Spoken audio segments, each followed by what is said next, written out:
Their morals are so upside down, they don't know good for bad anymore. What was the budget? $1 billion. Wait, what's white passing? You're white passing, Eli. Wow, I don't like the Jews. Holy shit, I didn't know that. Speaking of which, what do you think about the Israel situation right now? Son of I am don't even start right now.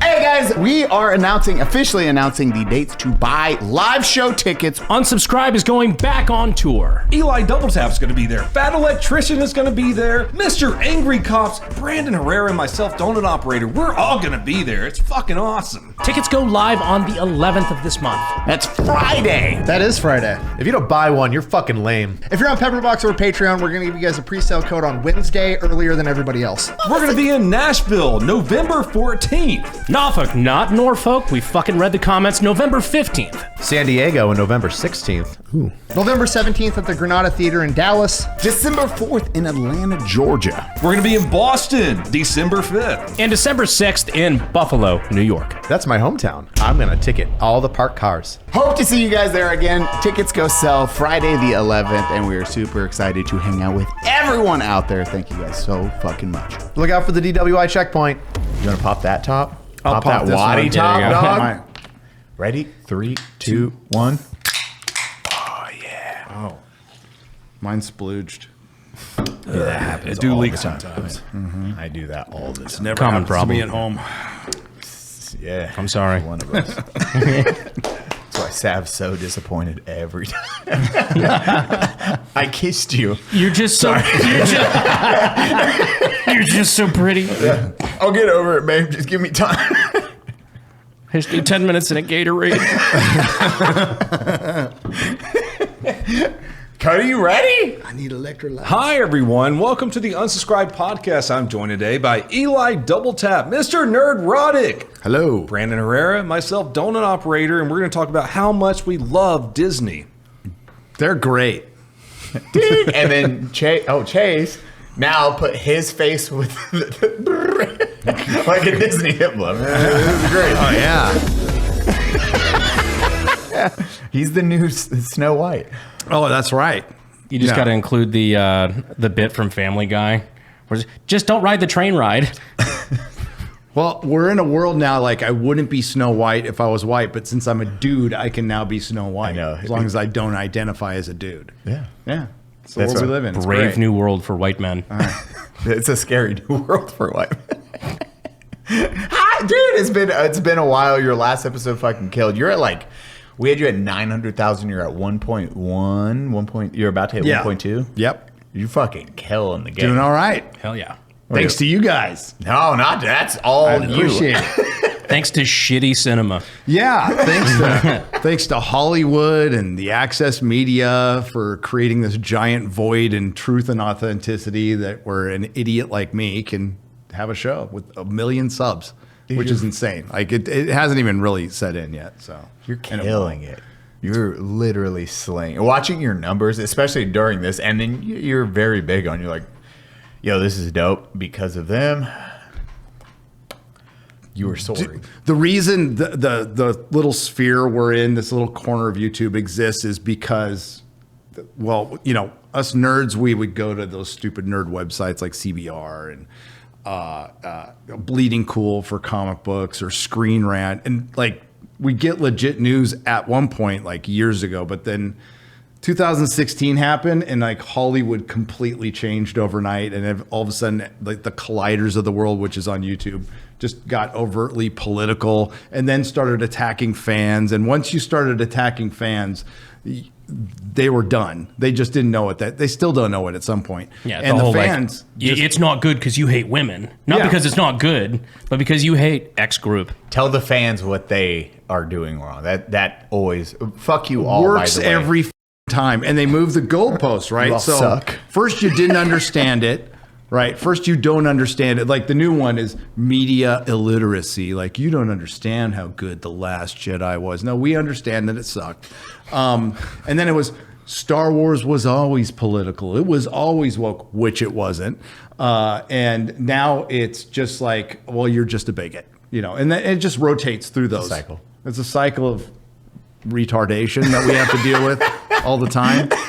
I love the coping phase. You missed the last part, the cope Yeah. phase, where it's the Marvels did terrible in the box office. Why that's a good thing? Yeah. Oh, yeah. Those articles are my favorite. And it's a good thing is my favorite, and I love flipping using their language against them is brilliant. Like the latest one right now is with Joker 2, which we're going to talk about. But Brandon actually, so I did not know this. Brandon brought it up before you got there at breakfast this morning. He was like, I got questions like pertaining to the Joker 2. I didn't know it was out already. Me either. And he was like showing there's a fan screening that was Monday at time of recording. So they actually, and I like, but Warner Brothers does this. They do fan screenings before media screenings, so the fans can buy tickets to go see IMAX. Unfortunately, they released the movie and it sucked. But Unfortunately, they released the movie. yes, if they had not released it, it would have been better. But the people who did have access and reviews, what we're hearing from like the Hollywood Reporters is, this was a troll of the fans. Like it was the troll of the incels. And I don't know if you guys remember 5 years ago when the Joker came out. There was a bunch of media leading up to it saying it was going to cause incel violence to the point where there were metal detectors. Yeah, there were metal detectors. And what's funny is like I saw it in New York at the time and I walked through a metal detector. What's funny is the actual violence that happened during that time was in a Frozen 2 movie where so it didn't cause any incel violence at all. So and you want to talk about media literacy. If you watch the movie, it's not about incels at all, and an argument can be made. It was remember this came out a few months before the Summer of Love, so there's even some Antifa elements in it, right? It's not everything I agree with politically, but it's a good movie. What's funny is 5 months later, there was actual violence that the media was calling mostly peaceful. So they were trying to gaslight. They wanted to will that into existence. So it almost feels like the director, Todd Phillips, who I like, was apologetic for that first movie because of that reaction. And holy shit. I love Todd Phillips as a director. Like The Hangover, War Dogs, like this guy's done a lot of cool stuff. Joker, like usually I like his shit. But I was shocked because I didn't know anybody had seen the movie yet. I didn't even know when it was coming out. But I just saw on IMDb it was at like a 5.9 and falling. And that blew my mind. For the new Joker. For the new Joker. The old Joker was at like an 8.4. Which, like, the old Joker, if you watch it, it's a great change from, they tried something new, Todd Phillips did, and it worked. Like, for that take on Joker, you're like, holy shit, okay, this is really, really dope. Joaquin Phoenix, amazing actor. You get to see what he can do, and then you see how dark they went with it, with the subway scene or the live talk show host scene. You're like, yep.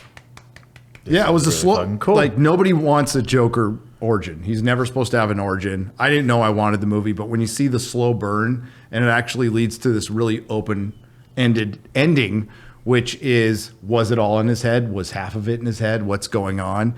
You see the transformation into the Joker, and it was supposed to be a one-off and something you can debate till the end of time. Not anymore. If you go watch this movie, it completely fucks up the first one. When I got home, I almost tossed my Steelbook Blu-ray in the trash. I'm like, I'm never watching this movie again. Como estas, bitches? We should have a shot of vodka and beans. Why are you here? When your boy brings the boys' energy. Why can you swallow that and not the egg? Right, dude? That tastes like what factory tortillas smell like. Everyone get out of here right now. Go, he's not kidding. Hard cut. That sounds fucking gross. I have a pretty good idea of how this is gonna go. Welcome to my show. Welcome back to Let 'Em Cook.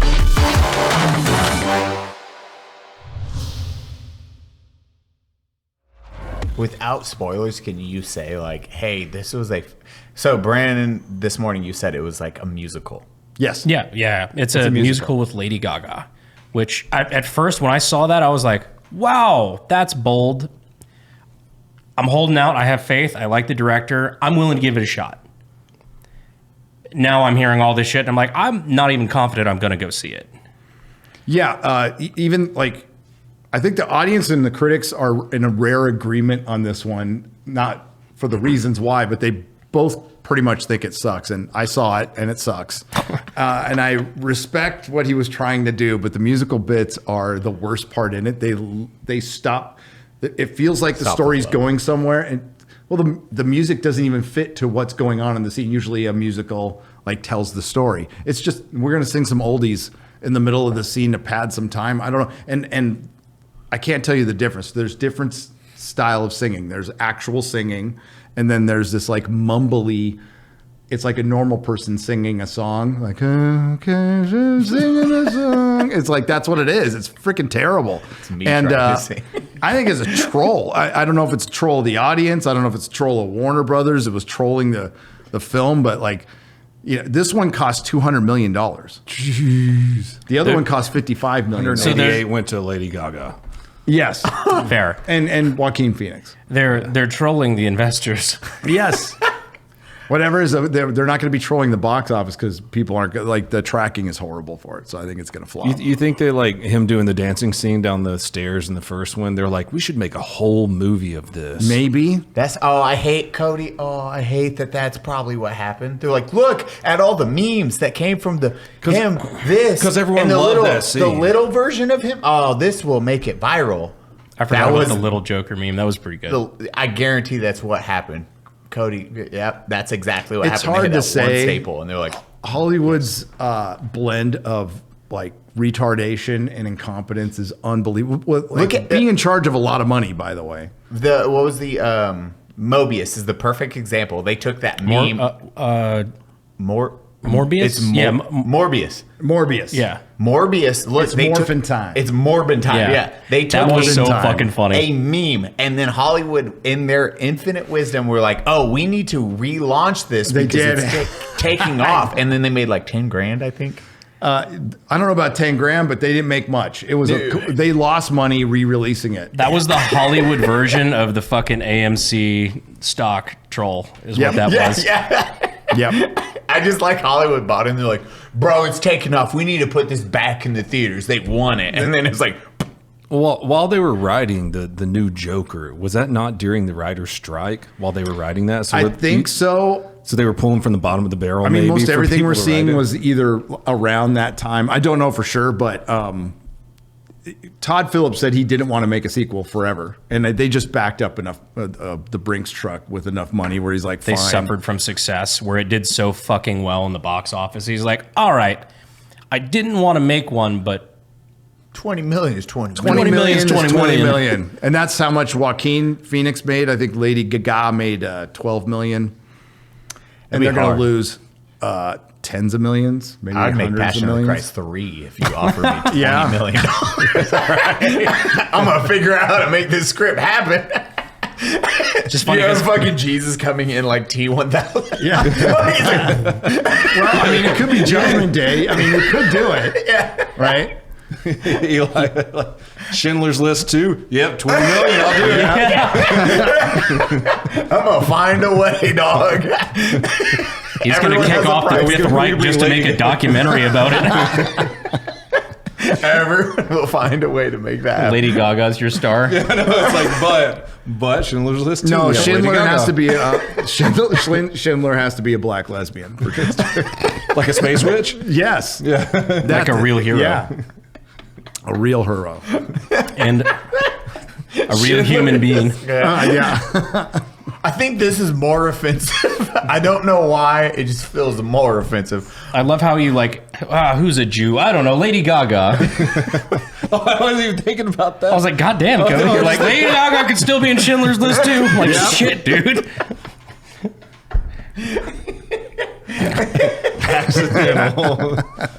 Like, fuck. Okay, this works. Oh, you've been like killing it with everything going on, especially with the content world, because now we have Lord of the Rings. I will not say Lord Yeah, of the Rings. Rings of Power. Rings of Power. Sorry, It's all right. Tolkien. Jesus, watching the last, as you said, it's like this. Have you guys watched the last episode? Just watching the battle sequence. I haven't seen any of them. I haven't refuse. I haven't even tried to watch it because his videos pop up on my timeline, and I'm like, I'm not watching it. I'm not watching it. You and Critical Drinker tell me what to watch. Oh, well, thanks. Yeah. We Like, try to save people time. It's part of our service, you know, of watching bad TV. But yeah, nobody's watching this. It lost like 60% of its audience. If you want a good reference, 2 episodes of Unsub does more viewership than the entire series right now. It's like 900,000. It was at 900,000 for the Seriously? premiere over 5 days.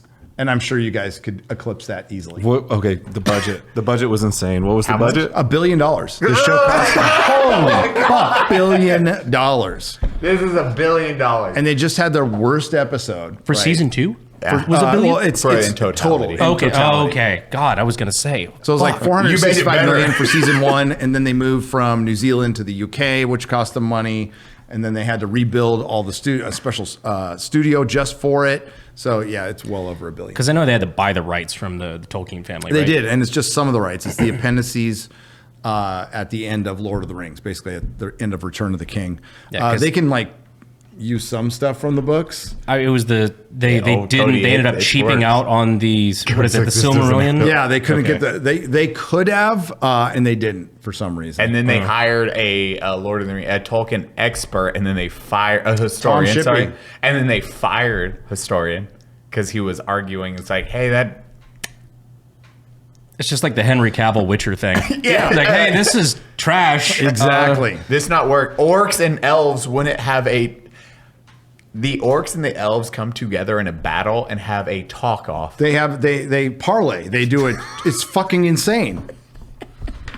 It's like angels and demons sitting down and during the battle during Revelations and like having some tea. It's like it makes no fucking sense. But it's I love it so much. Without getting too deep in the lore. The last episode was the biggest betrayal because and I don't care what their fucking rationalization is for it. They had Galadriel making out with Elrond, her future son-in-law. All right, which is going to make dinner at Lothlorien and and Rivendell like fucking like really uncomfortable, and it's a long kiss. So they tried to like explain, no, he was just passing or something. It wasn't a romantic. It was a romantic kiss, and that's I can't even think of a analogy that fits. It'd be like Star Wars Episode 4 having a brother-sister kiss in it? yeah, but at least George Lucas, like at the time, they weren't brother and sister, and he changed his mind later. This is like having the Virgin Mary make out with Satan. I think that's the best analogy for it. It makes that would be of her shipping Sauron. Sorry, I'm getting mixed up, but it's fucking ridiculous, and it got the fandom all pissed off, and it was just like It was the worst offense that I've seen against lore and all the shit all the Acolyte and Star Wars and Doctor Who and Star Trek and everything I've seen. That was the single worst thing. Thankfully, nobody's watching it, so it's not in the zeitgeist as much as like the Acolyte was. That was the big one for me because like I thank God I never fucking watched it, but the idea of immaculate conception through the Force, it's like, okay, cool. So the Skywalker saga means nothing. The only thing that made Anakin Skywalker special in any way, shape, or form, was like other than just being a slave boy that was bought by a 40-year-old Jedi, which is kind of weird. Yeah. But well, that's what they try to do. That's why they. Like, hey, you came back from that mission and you bought a child. You're just filling them up. The fuck's that all about? Anakin, what's up? You good at speed racing, dog? Yeah. Yes. Thankfully, he died.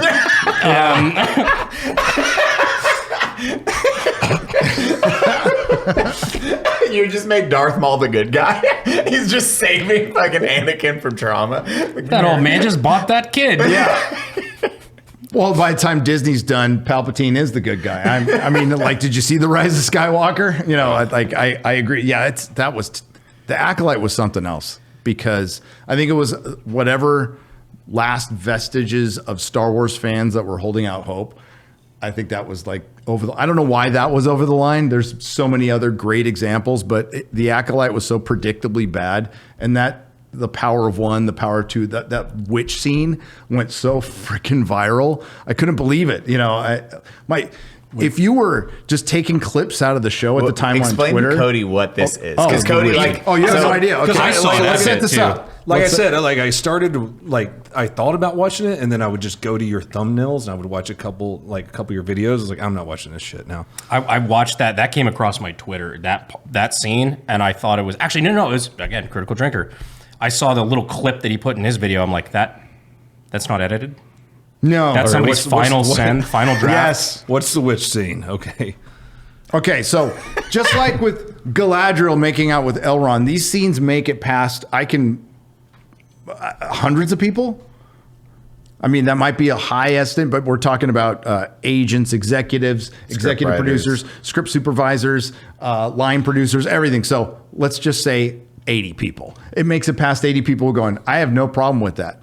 You know, that's why in Wonder Woman 84, Patty Jenkins wrote Wonder Woman a dude. We won't get into that. That got past a bunch of people. Oh, that is true. That did happen, didn't it? That did happen. I forgot. Galadriel and Elrond making out made it past a lot of people. So this witch scene where, yes, the witches, the power of many can immaculately conceive identical twins who, as kids, aren't identical at all. They look like they have different fathers. They might probably do. And then they do this communist lesbian space witch singing that they were proud of. They even brought the composer of the song. And when we clipped this out, so it was basically an initiation for these two twins that were conceived by whatever. It's not called the Force; it's called the Thread. Am I confusing you yet? I'm confused. And they were going to be initiated into this this group of witches, a coven. Yes, but it's basically the Force midichlorian IVF. Yes, without mentioning them. Like it's called the Thread, which you don't want to get too on the nose with lesbian space witches. Thread. I mean, do you ever see the poster for the Acolyte? The first poster. It was memed to hell. So it was a lightsaber hilt with blood coming out of it, and you can imagine what the hell they memed it. They made it like racetracks. They had a squirrel scraping its ass because it was a scrape of blood, so it looked like skid marks. So it got memed to hell.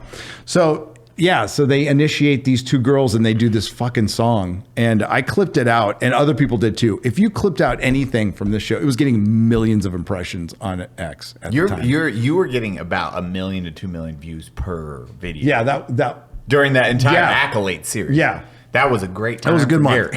Wait, does the thread? Hashtag renew the Acolyte. The thread is the want it Force. more than anybody. Yeah, It was the thing was, it was such a memeable show because it was so fucking bad. For one, you had Amanda Stenberg, who, by the way, privileged child actress, daughter of millionaires, who made a diss track against fans after that third episode. Yeah, fuck. Have you seen the diss track?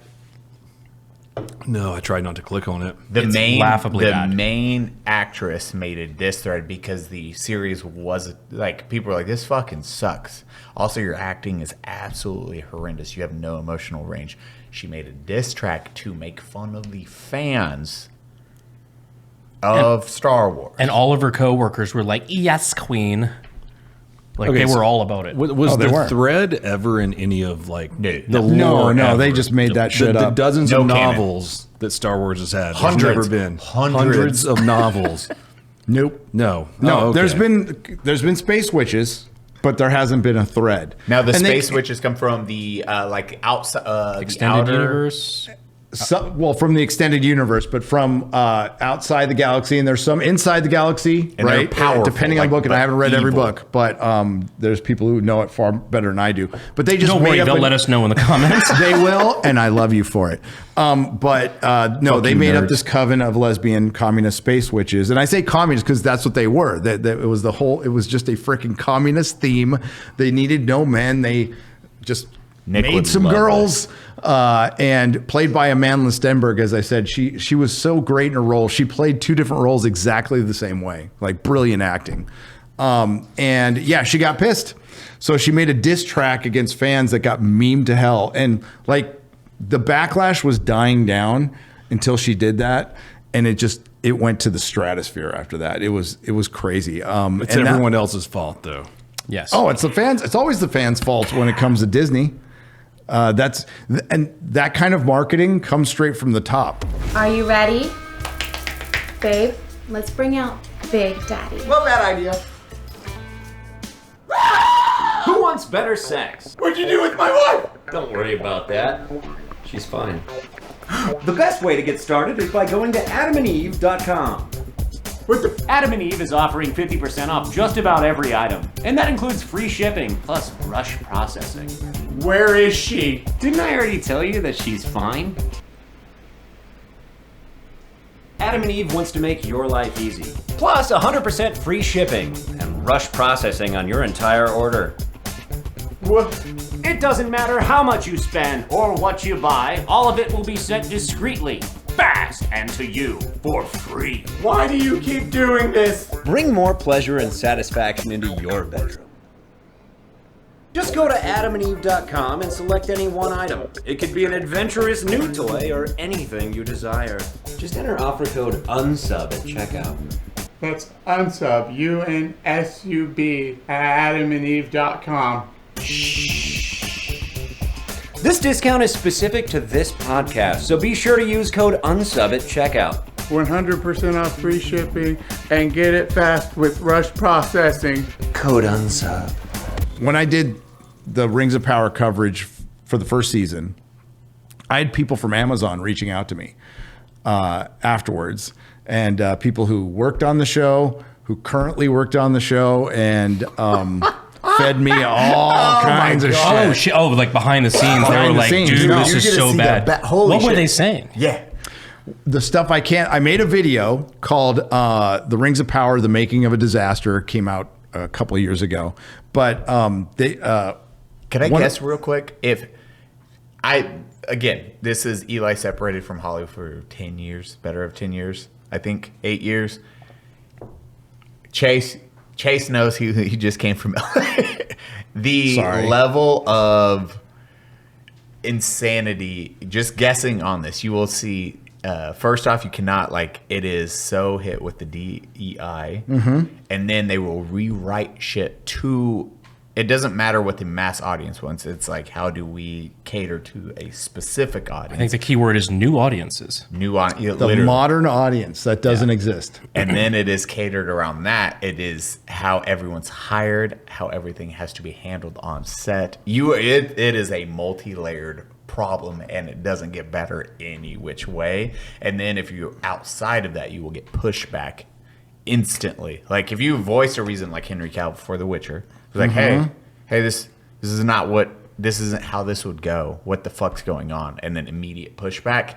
That's probably what happened the entire time, or what you heard. Yeah, what did they say? Yes. So every layer they put on, there's so much more now post-strike, post-COVID, kills creativity. So what I was told by somebody at the time very, very high up was that the marketing that they started the Rings of Power with, that Disney's perfected, because it does relate to the Acolyte, came straight from the top, which was go after the fans. Because when Rings of Power started casting black female dwarves, after telling us they're going to honor the lore, people were just going, Nerdrotic, excuse me, there were no black dwarves.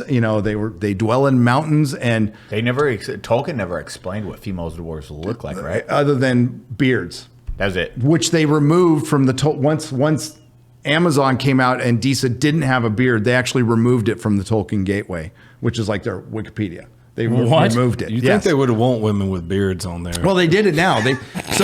Well, it's there was kind a lot of of fronting for it, but the marketing came from the top, which means it came from Jennifer Salke, which means it comes from Kathleen Kennedy, and a lot of this is used through third-party companies. And it's not used all the time. There's plenty of people out there who just truly support the Acolyte, who can sound pretty loud on Twitter. Same with the Rings of Power.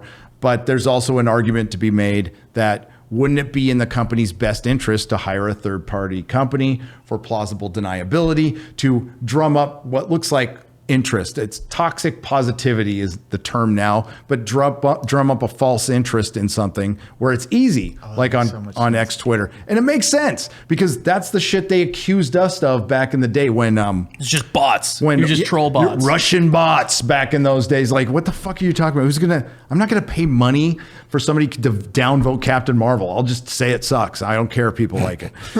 You're allowed to like shit that I don't like. That's fine. I just you don't cannot have a different opinion. million. Not to get too conspiratorial, but wouldn't it make sense for a giant corporation that pumped $200 million into something to maybe drum up some interest where they know there is none, and they knew at Amazon they were already in trouble with the Rings of Power. You know what it reminds me of? Like genuinely, like that marketing strategy.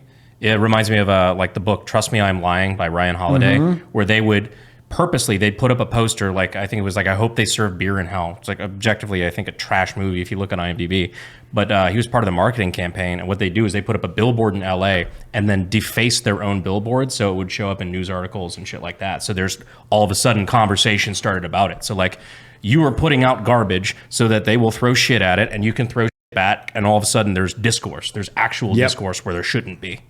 And there's still, I guess, a thought amongst the corporations that any press is good press, any discourse is good discourse. Well, with the Rings of Power in particular and Acolyte, the Rings of Power's first season was far more in the zeitgeist. And because the Tolkien fandom was like, fuck no. Hell no. And that was like 1.8 million viewership first week. Yeah, right? yeah. And then it went down to they claimed 900. like 25 million people watched it worldwide.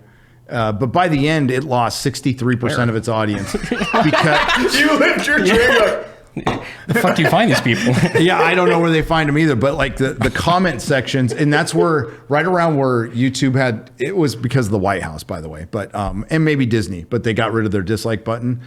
Yeah. And then they started deleting comments where like, this thing sucks. So people got smart, and they just started saying, oh, my favorite part is when Gandalf said, "It's Morbin time." You know, they just started trolling the fucking and it's been great. And they did it with Acolyte too.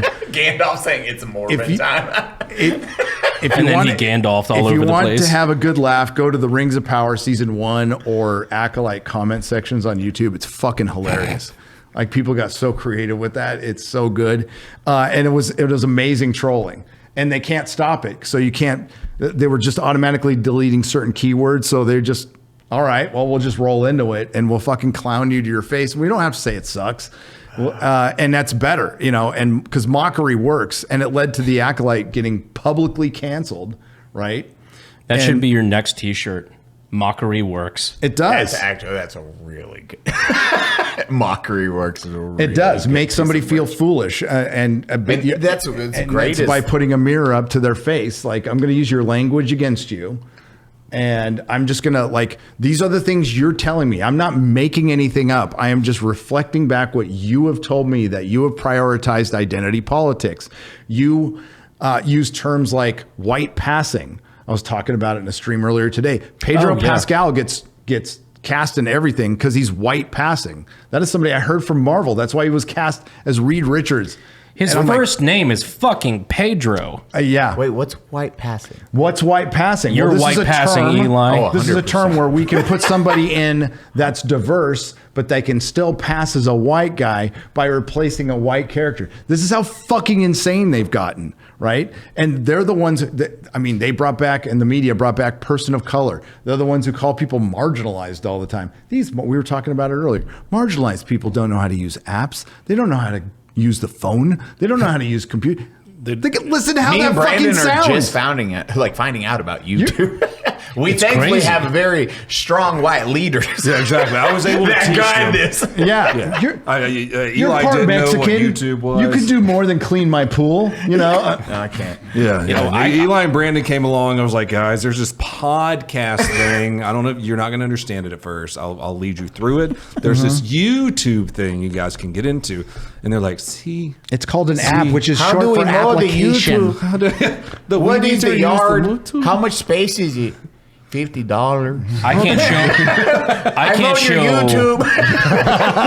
Brandon power washed it. I can't show my ID to vote because obviously I'm too marginalized to ever figure out how to get a driver's license. And there's a bunch of dumb, woke, mostly women, white women, and idiots in Hollywood who think this way. Block woke, because apparently it does set off. Wait, does it set off the YouTubes? I don't think only in titles, right? I think in titles now, that's new. We actually got confirmation of that. If you ever want to know how much backend goes into YouTube videos, it is a lot more than your average person. Like words, searches, what even we say during the podcast. That's why we have Pepperbox. Can I actually say the one of my favorites that I've ever had to figure out about the YouTube algorithm of things you can and cannot say in The titles? N-word? Definitely can't. Oh. Well, I mean, you could if you want. Well, a hard R. That's okay, buddy. Not, yeah. One day. One day. Cody floating. I just can't figure out who's in Paris. I'm calling Tyler the creator. Who's in Paris, man? Who's in Paris? Somebody's got to tell me. No, it was I was doing a video. He's like, I'll tell you. Wait for this conversation. It was a video about a guy who had done to troll the ATF. He had replaced his arm brace with a fleshlight, and basically had written an approval letter to the ATF, basically asking for clarification on it. And he had an attorney actually draft up the letter, and I did a whole video basically on it, and the ATF had to reply. But what was the response? I can't remember. Basically, they were like, we're not going to comment on that, basically. Because he was just like, I know you said I can't shoulder it, but what if it's attached to another appendage? And that was his whole premise behind it. But I just picture this really high, fucking Picatinny mount. Oh, he had a picture. The optics like up here, you're like, yeah. He had a picture of a fleshlight shoved through a sig brace. But Respect. I respect the troll. He actually paid an attorney to do it. The attorney reached out later. He's like, yeah, that was the weirdest thing I ever had to write. But the title for that, I found out that YouTube will flag adult toy on titles, but it will not flag fleshlight, which for me is objectively worse. That's way more descriptive. But because it's a brand, the AI, the algorithm doesn't catch it. So I flat out ran with fleshlight, and it stayed monetized for a few weeks. That's crazy. Yeah, it's hard to figure it out. Dude, we Cody has probably the hard. Well, between I always think it's like, yeah, Cody has the hardest version of the back end of YouTube. A lot, if we can go into it really quickly, the amount of work and then understanding the algorithm, but also keywords and what fucks you. Like, and when the word you is said, it is your video just dies instantly. So Cody's working with like, hey, I have this, I have to put duck quacks and everything. The quacks of justice. Yeah, it's like whack, whack, whack, whack, whack, and it's just blurry. Please no, whack. And it still gets demonetized, right? I have a family. Yeah. Whack, whack. Yeah. It's demonetized. So Cody does a video, and then it's you made $0 for that. That is like us going to your workplace. You work for a day, you say one word that somebody didn't like, and now your paycheck for that day is deleted permanently. Yeah. Like it's just really fucking aggravating, especially with what they're doing with age restriction now. Yeah, man. It's fucking wild. It's been weaponized. Yeah, it really has, man. And it sucks, like you said, using one word and then suddenly you didn't make any money for a video that you worked an entire day on. Oh, and they have the capability, I know this for a fact, to like pinpoint it and it'd be like a copyright claim where they go cut out this little 5-second bit. Yeah. They can do that. Yeah, they purposefully don't do that though. Yeah. So they'll take a 5-second bit, like if you use something that might have been popular, I don't know, 10 years ago, and then they'll take your money for the entire video out of a 10-second clip, and they'll give it to that corporate. They'll give it to MGM. They'll give it to Warner Brothers. They'll give your entire video's revenue to them because you might have used like a 5 or 10-second clip. Even if you spoof it, like use a ridiculous version of a song or like the shitty flute version or whatever. That's usually what I roll with. The shitty recorder version of it.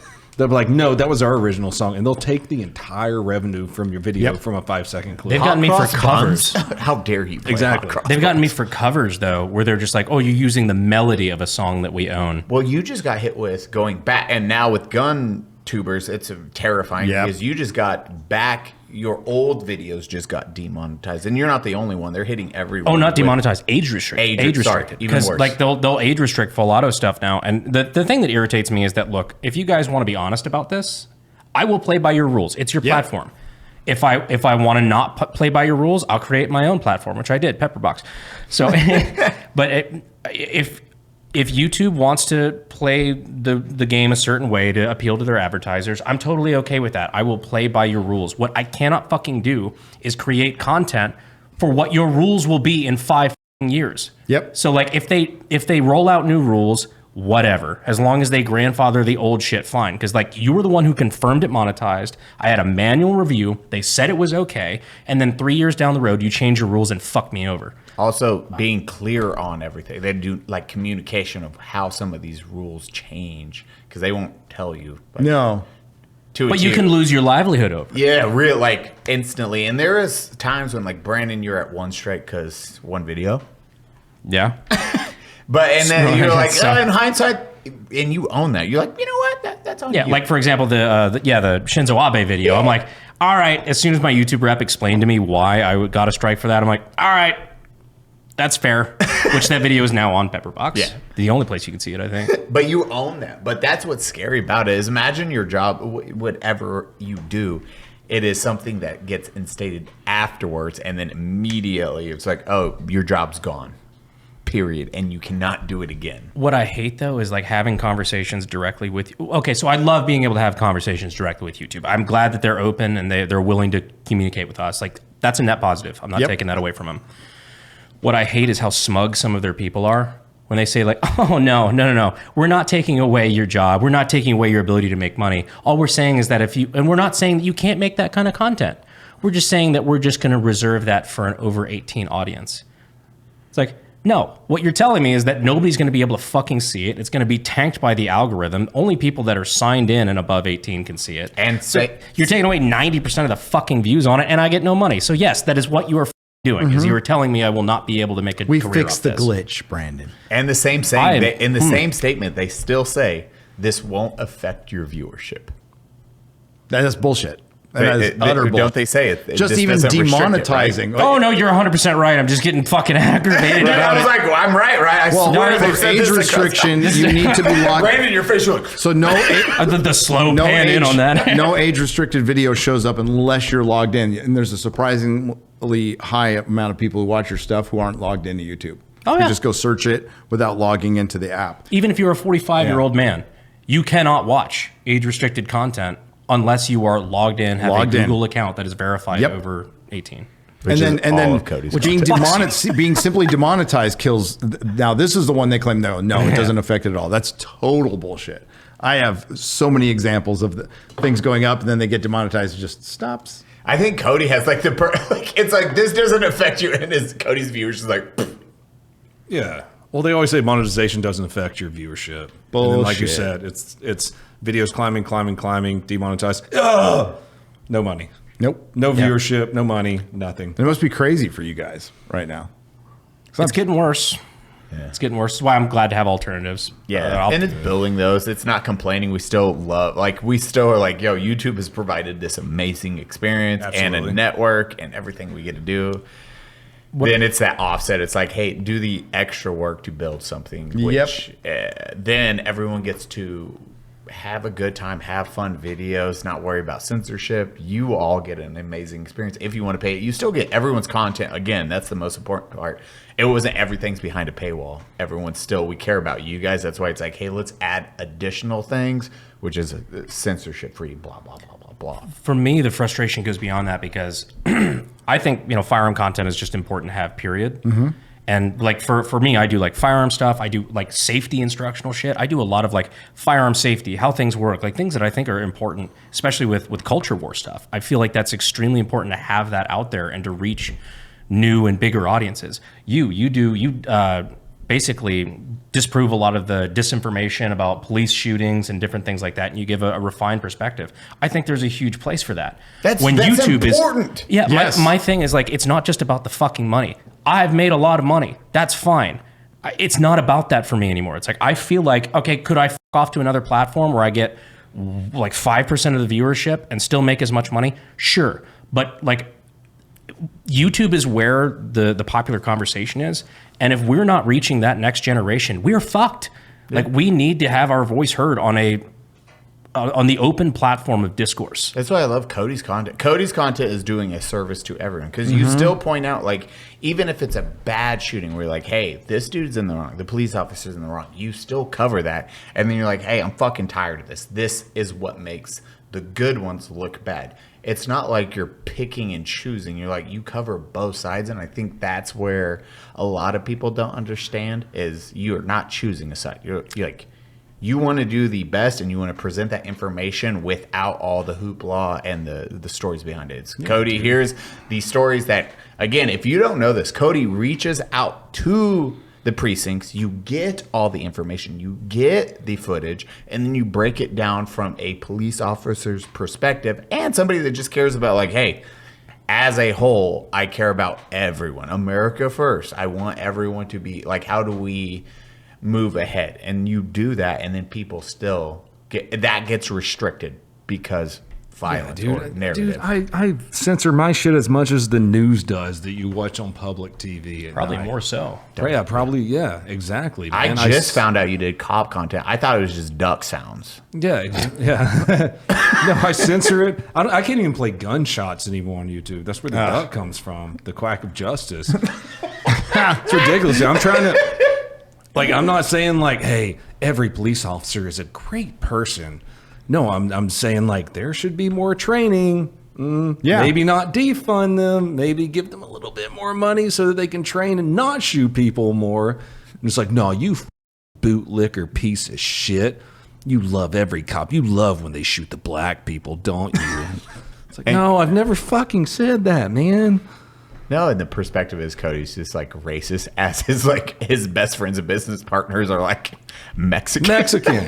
Your partner as a cop was chocolate. Chocolate, yeah. He lived with, that was your roommate. And like, that's one of your homies too. And it's like, oh, fucking. Did you have to use the H word on that?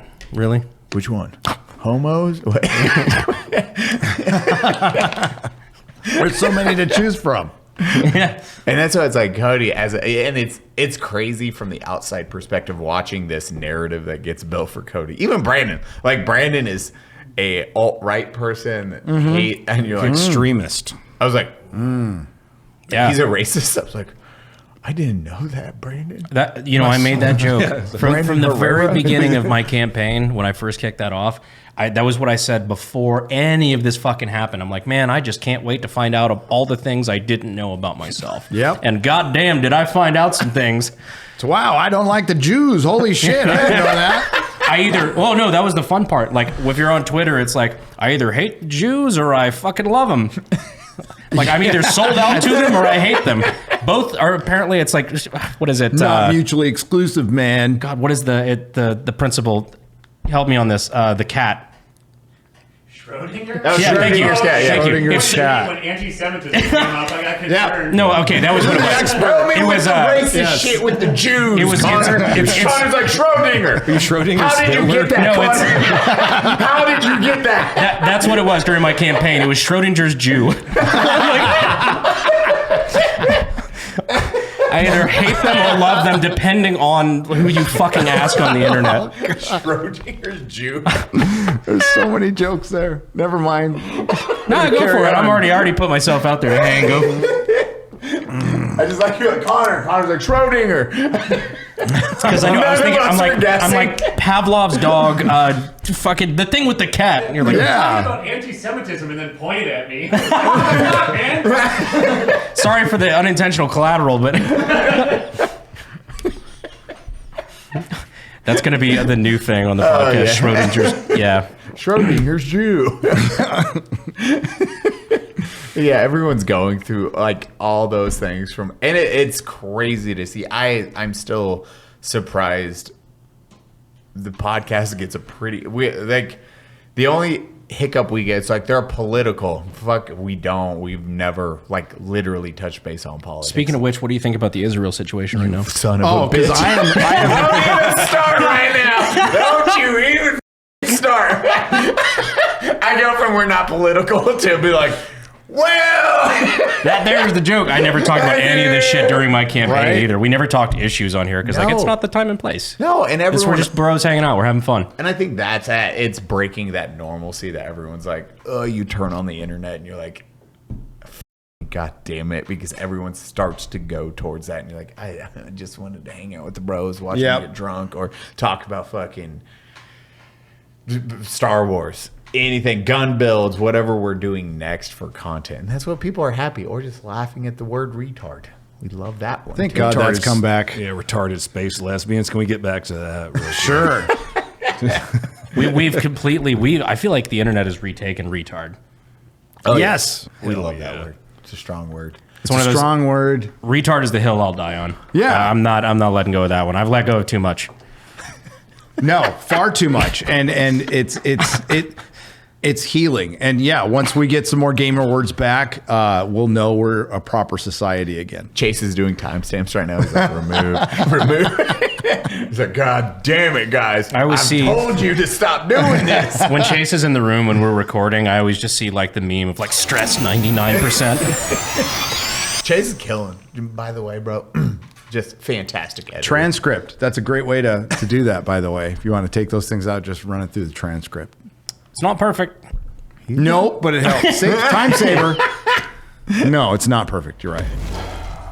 All alone? Now time to trim the old pubes. Hey there, beach babe. Are you ready to soak up those summer vibes and get the perfect beach bod? I don't have pants on. Yeah, I noticed. Well, you're in luck, because our friends over at MANSCAPED.com have you covered from head to toe. With the Performance Package 5.0 Ultra, they'll have you looking and feeling good this summer. Trust Manscaped to unlock the confidence you need to turn heads this summer season. Join the 10 million men who already trust Manscaped and use discount code UNSUB at checkout to get 20% off your order plus free shipping. Let's make this summer your smoothest one yet.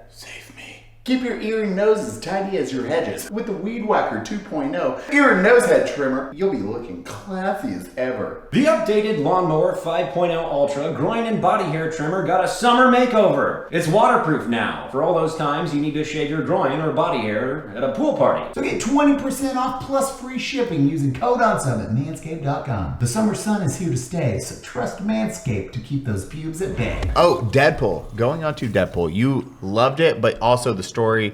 I actually was very interested in your take on that because we all loved it. It was fun. It broke the mold it broke the new mold because we got so used to something. As you said though, you're like, the story's just good. It's nothing crazy. Yeah, talking about Deadpool 1. No, this is a new Wolverine. Wolverine Deadpool? Yeah. So okay. Your take is it's different from the norm where it's like, because it's either hated or loved, but you were like, hey, like the story, if it wasn't in this time period, it would have just been a mediocre, like, or above, it would have been good movie, yeah, right? If we weren't like swimming through like a sea of sewage for entertainment, and it came out like a few years ago, I don't think it would have the impact that it did now. It was a complete reversal. So everything matters in context. The first two Deadpool movies I think are better.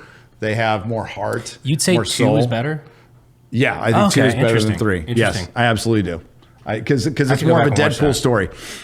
Deadpool and Wolverine is kind of a gimmick that I'm used to from reading a lot of comic books. It's just throwing in a bunch of cameos. It does feel kind of hollow at times. But Hugh Jackman and Ryan Reynolds, White Boy Summer, by the way. White Boy Summer. That's what it was. Carried it with their charisma. And it was just, and we were waiting for Wolverine to finally team up with Deadpool. And it took pure desperation for this to happen. You know, Ryan Reynolds, when he did the announcement trailer, was half joking, like, I got nothing. Well, you know, Disney had the rights to Deadpool. They could have made a sequel whenever the fuck they wanted. And they didn't. They waited 5 years, 5 or 6 years. 5 years to have it done. And they had to bring back Hugh Jackman, which shows how fucked Disney Marvel is. And that, you know, they're bringing back Robert Downey Jr. now and the Russo brothers. And it's because they fucked everything up. They fucked up the easiest lay of all time by wanting to pretty much change out all the heroes. We have like the B and Z team. We have Captain African American coming out in February. Nobody's going to fucking watch that.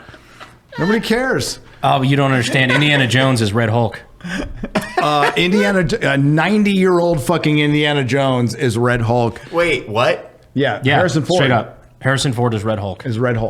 Me and Cody have the same face. We're just. You know like, that? I didn't know. I thought you guys were making a fucking joke. No, that is literally what is happening. So Captain African American is going to have Hulk villains in it. Connor's laughing, right? That's what it is. Steve Rogers is Captain America. Okay, Sam Wilson is Falcon. But yeah, so Harrison Ford is playing General Ross now.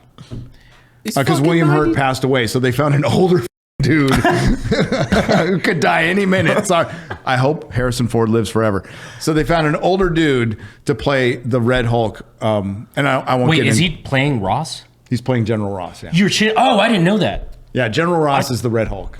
It's stupid as fuck. That is it was dumb dumb as in the shit. comics, and it's going to be dumber in the movies. How old is he now? 80? 100,000 years old. I did want to go back to this, though. I did want to go back to this. I had the perfect comparison for when you're saying that, like, why we love Deadpool versus Wolverine so much. Have you ever been out in the woods for like a week? Yeah. And then, like, when you come back into civilization, you have a shitty, like, McDonald's cheeseburger. And it's the greatest thing ever. Best I got a thing great you've ever analogy. eaten. You ever been in prison for like 3 years? I can't say I have. So I had an omelet at Denny's. It was the best food I've ever had in my life. It was No like shit. manna from heaven.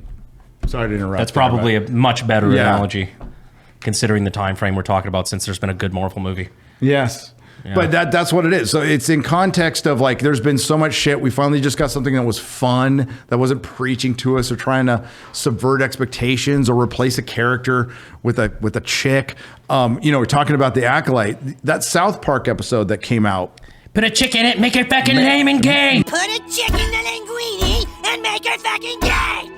And I want it lame. Made an instant meme, but Acolyte being the embodiment of that South Park episode had a lot to do with what's going on. And Marvel recognized it. So I talked to people doing this stupid show from my upstairs bedroom. It's not a basement, although because we can't have basements in Texas. But it's weird that I've had so many people reach out to me anonymously. They're like, "Oh, I love what you do, bro, but we can't say anything or I'll get fired." And it sucks. It sucks that they feel that way because there's people who legit want to make good stuff in Hollywood. Most of the people are just like working class men and women who just want to make good shit. And they're people who are passionate about good movies and they just want to get into Hollywood. Yeah. And unfortunately, that's the place that good movies aren't made anymore. And they're at the mercy of a bunch of idiots right now. And it's corporatism and it's DEI. It's self-imposed DEI.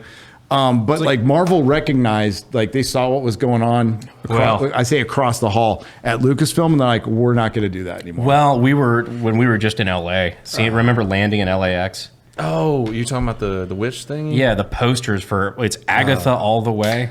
Agatha all along. Yeah, Agatha all along. Wait, whatever. Yeah, dude, they so fucking changed the name like 4 we were times. in LA, what, like 3 weeks ago? Something like that. And we're like every corridor we went down, every wall was painted with Agatha, Agatha, Agatha, Agatha, Agatha. Like every fucking where we So went. every fentanyl zombie who walks around Los Angeles is going to watch Agatha, the show made for wine moms. Yeah, and as soon as you download Disney Plus, then they can kill you at any of their theme parks legally. Legally, yeah. They probably own your soul. I mean, I'd read all the fine print. Did you watch the Papa Meat one of that? No, not. Oh, Papa Meat just did a deep dive into all the dude. That it is one of the best episodes he's done recently because wife died, blah blah blah. Yep. And they paid. He was like, I just want $50,000. And they like fought. I didn't know it was so low. Yeah, dude. $50,000 is like that is a layup, legally speaking. Just wait till you see the stuff. Just imagine how that they paid. pissed his wife would be. $50,000, motherfucker! I died. They paid more than $50,000 on somebody that, like broke an arm or something. Yeah. The husband paid more than that for his car. So it's a restaurant on a Disney property, so it's not Disney proper. I think it was Reedy Creek is the controversial one that they were suing DeSantis for because I think it was the Irish pub. They in lost Disney their tax Springs? exemption. Yeah. Oh, yep. So it was in Disney Springs. Yeah. So it wasn't proper Disney, but it was still Disney property. But yeah, they used the fine print and signing up for a free Disney Plus account. That is wild. That's some fucking good fucking crazy. attorneys, by the way. Well, no, I would say that attorney is probably thinking like, this is this is a big brain play, and then and then the media got it. The biggest media scourge onto Disney. And then the possible. response was like, tough shit. That's in the fine print. Sorry about your wife, dude. Who owns the media? Oh, that's why. Oh, that's right. Disney. Oh, Oh, Disney. thank God. That's where you were going with that. Owns ABC. Point at Connor. Yeah. Hey, Connor. Who owns the media, Connor? Connor, who runs Hollywood? I noticed patterns. That's all I'm saying. It's not racism, it's pattern recognition. Okay? It's getting a little hot in there. The pager's going off. Connor just said, hold on. No, my that page was is going off. This is why Apex spent so much against me, I'm pretty sure. Money well spent. Holy Dude, it got you out of working in Washington, man. It's one of my most hated cities in the country. Every time I have to go there, I'm just... Most people who like... don't get me wrong. I've never been. Still DC to has this day. amazing history. Like, if you're just going for the museums and the monuments, fucking awesome. Anywhere else, think about basically a metropolitan downtown area, but with more crime, and also on top of the normal crime, there's white-collar crime everywhere. It's It's in Gotham City. pretty close, yeah. That's where Batman would be. Yeah. Remember Dave Chappelle's bit about going to DC the first time? No. He's riding through there. He said his driver's taking him through. He's like, gun store, liquor store, liquor store. Where you taking me? There's this like whole all of DC. It's just like Back in the day when you could have a gun in DC. Yeah. Yeah. Those are the good old days, man. It's like there's a baby on Now the it's street. vape store. Back when liquor store. the mayor did crack openly and got reelected. Reelected, yeah. Those That are is the a real days. thing. I am not kidding. And he actually ran the city better than it's run now. Guaranteed. Yep. I would trust a mayor that does it openly. I know he's not lying. So You're like, well, he's telling us that he's doing crack. Marion Barry, right? That was yeah. Bleep the name, but actually was a bouncer in DC for a few years and was there. He told a story of when like Marion Barry and his boys were there in like a corner booth openly doing drugs, and like his guards had like pistols on the table, and they were just like, fuck it, I don't get paid enough for this. As the mayor. And still, I respect that more than the way it's being run now. San Francisco or whatever that retard is who's in charge of LA right now, the mayor of LA. God. I fucking love it. You're just like, oh, Jesus Christ. Like Willie Brown, when he was our mayor in San Francisco, the guy was a gangster. I didn't care. He got shit done. He got he got some of the power lines buried under the streets. He got us new street lights. It's like, all right, he's everything, including Kamala Harris. But he gets shit done. He likes money. I respect that, you know. As long as you're getting shit done. They had that whole... I forgot about the Willie Brown Kamala thing. Oh, yeah. I've tried to remove myself from politics a little bit these days. Well, I don't kind know of if recharge. I'm sorry, she blew him. I don't want to spread misinformation. You're like, Apparently, you have no First Amendment right to misinformation, I according to Tim don't. Walls. You can't Or do that Gavin Newsom or anybody else. Yeah, we can't make memes anymore in California. No. Oh, yeah, this is the new thing we did not... I found out today, so it is making memes. When did this try to get rolled out? Making memes was a big no-no. That was like 3 weeks ago. 2 or 3 weeks ago. I didn't... Brandon, did you know about this? So It was something about altered images, like AI or things like that. Like what they were really going up against, and I think they were really pissed about, is that Elon Musk put out an altered Kamala Harris Yeah, ad. Mr. Reagan. It was the account who put it out, and it was a great ad, by the way. Shout out to Mr. Reagan. Yeah, but it was AI altered of like Kamala's voice, basically saying like, "We're so glad that we've raised the price of groceries and this." But it plays out. It's very obviously satirical. Yes, but it plays out like a real campaign ad, and they freak the fuck out because apparently this is the best political advertising they've ever seen.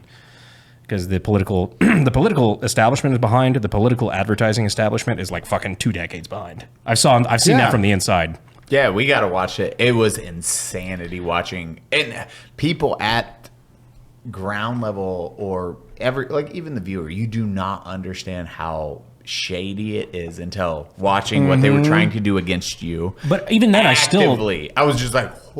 I'm a single guy, just a one lone dude, That's and I was winning. Yes, because that's crazy. Because I was like, they spent $12 million to my like 1.5, and so incumbents have a 97% reelection rate, I think, in this country. I took mine to a runoff, and he he won by 407 votes after being outspent over 10-1. And that's fucking crazy. All Like you that is need out is of a touch. kid from 4chan to make memes for you. Give them some like gamer subs and whatever speed drinks or maybe some Adderall on the side. That wouldn't be illegal. And you could win. You could absolutely win. The meme election started in 2016 and they're still going now. Like paid. I saw ads again. I'm at my freaking gym and I'm like, Brandon Herrera doesn't like the Jews. No, they didn't say that for real. But like it was like, dude hates veterans all day. with Hates veteran veterans. co-hosts. Oh, yeah. Hates fucking veterans. And I'm seeing Despite that in being my on gym. a podcast full of veterans and do military stories, like literally the main driving force of the podcast, and they're like, he hates veterans. It's Why? like, really? Because this 2-second quote, which a veteran made him talk about, ripped out of context, so you wouldn't know he was talking about a veterans prevention panel he was speaking at hours earlier. But it's such a boomer thing to do. I hate to use that term, but like it's on heavy rotation on all the local San Antonio stations, playing in my gym. Nobody's paying attention to that shit. He pops out a meme for free on X Twitter, and it's going to get 1,000 times more engagement and probably influence. Like if you make somebody laugh, people go, he made me laugh. The crazy part is too, the amount of older people that, especially, I think this is partially attributed to Tucker Carlson moving over to Twitter or X. The amount of older people I would see at campaign events that I'm talking or whatever, and then afterward we're doing Q&A, I'm just shaking hands, whatever. People that are in their like 50s and 60s that are like, you would never imagine, like people that are not in our sphere, that don't do social media for a living. You're like, these people would never be engaging on Twitter. And they're like, I love you memeing on X. It's like, fuck me. All right. I never would have called that, but it's super cool to see that aging up. You know? It was weird watching Brandon break that cycle of, hey, our demographic is a younger audience, and then going into restaurants and going out, like whatever we're doing. And then you have like older individuals, like 50 plus. But like, Brandon, I'm a huge fan. I'm like, yo, okay, this is new. I am not used to seeing this. I'm used to seeing Cody probably saying it's like that younger audience. Seeing you pivot into that audience was fucking wild to me. Which is also like, it kind of hurts me a little bit because like I can usually predict if somebody's over 50 and they're coming up to shake my hand in public, it's because of politics. And I get that. That's super cool. And I appreciate them, being on my side and being supportive. That's awesome. But I had a guy the other day that came up to shake my hand that was probably like, I don't know, 25. Came up to shake my hand and goes, hey man, what are you doing in San Antonio? Like, I'll take it you didn't vote. Yep.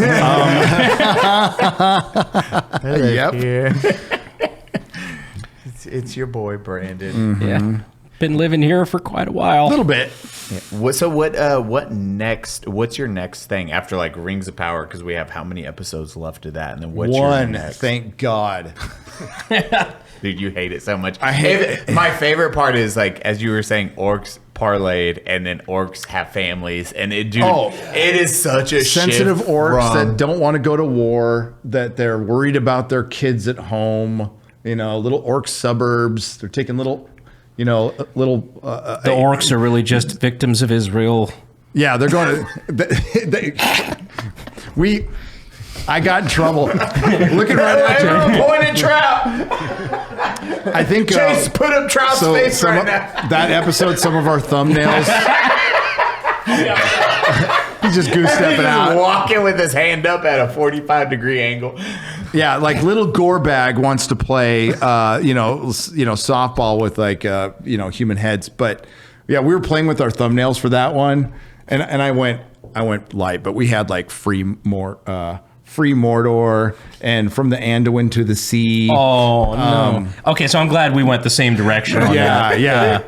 I went with Live, Laugh, Lacerate. That was, that was the safe one. But like it's suburban orcs. It's so fucking stupid. Everything about it's stupid. So thank God it's over. It's over after one more episode. Are you telling me they're just like us? They're just like us, dude. This is what, and Cody, this is like no exaggeration. They have conversations about worrying about their family. Like orcs are talking about it. What was the last one that just happened? You pointed it out in episode. Yeah, the last one, he's like, hey, we can't win this battle. We need to go home. We need to retreat. This is an orc. Are you sure you want to keep fighting? It's like, it's stupid. So orcs, they aren't clearly defined in Tolkien's Legendarium. They're But it's corrupt believed elves. they're a corrupt form of life that was basically Morgoth wanting to mock Ilúvatar, so creating his own life because he was jealous. And yeah, he just tortured elves and men, probably, and it's a tortured form of life. There's people who say they were grown. No, they were created by Morgoth, but then they it's called multiply in the lore. They multiply, and I've always thought it was like little, a brood of fucking orcs, and the runts die off, and whoever. Maybe out of a litter, 3 survive or something like that. And that's pretty much what it is. Because I'm like, I'm not a Lord of the Rings, fanatic, or I don't have any greater understanding of it or anything. But I always thought they were like, you're not watching. They were like the feral pigs of that universe. Yes. Yeah, I mean, yes, they come out like they even have that sword for the Uruk-hai, or that scene where it's like pulling him out. Blood. It's the fundamental problem with Hollywood right now is they cannot tell a heroic story because they cannot tell, and this is legit. This goes back to our earlier conversation. They don't know, their morals are so fucking upside down. They don't know good for bad anymore. So they can write a movie and release it with Wonder Woman raping a dude and not realize it. Like, what's the problem? What? That was crazy. Have you ever seen that? No. So, me? Okay. Thank Wonder you. Woman 84. That is a real thing that Wonder happened. Woman I thought about that 84. in the theater. I was like, wait, what the fuck? Yeah, so Wonder Woman 84, Steve Trevor returns, the guy from the first movie. Yep. But he's dead. Kind of. And he takes a living human being's place. He takes his body. Takes over the guy's body. So, like, we're seeing Steve Trevor, but it's really that dude's body. That dude could be gay, for all we know. Kind of look gay. Hollywood. High chance that he was gay. Well, that was their excuse to bring back Chris Pine, is because it's a normal dude possessed by Chris, or in her mind, or whatever. And she has sex with that dude without his consent. So I'm just using your language against you, okay? And that's fucking.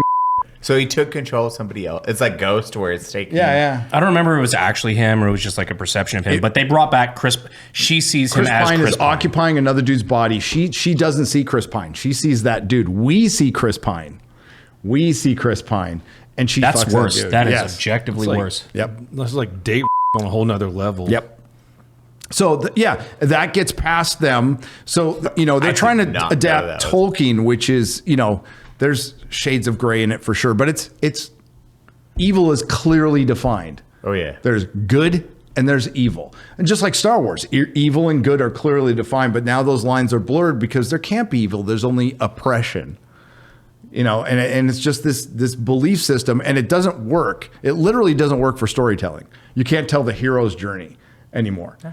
And that's kind of a tried and true thing that has worked for thousands of years. The hero's journey. This what is it, a St. George story, or like basic storytelling elements like that just don't work anymore. Yeah, you have 3 arcs. You have there's a formula, 2 stories, and you can change the formulas around, but you can't have that weird gray area unless you're doing a series. Like Berserk does a good gray area. But it's also fucking 20 years in the 30 years in the making. But there's still a through line. Yeah, of evil. Like Griffith. Griffith Yes. is the perfect example of fucking pure evil and how they manipulate that, and then the other side. A Song of Ice and Fire is shades of gray all day long, and it's got feminist themes in it, but there's still classic fantasy in it. And a through line, it'll never finish, so I can't call it a through line, but whatever. And they can't do that anymore because a lot of people in the past, the mask came off in 2016, so a lot of people in the past who wrote Batman actually thought Batman was a fascist. So there's a lot of people who wrote Superman who think Superman is a fascist. They like to use that term a lot because they learned it in university, not realizing that they work for giant corporations who are in league with the government, which is actually fascism.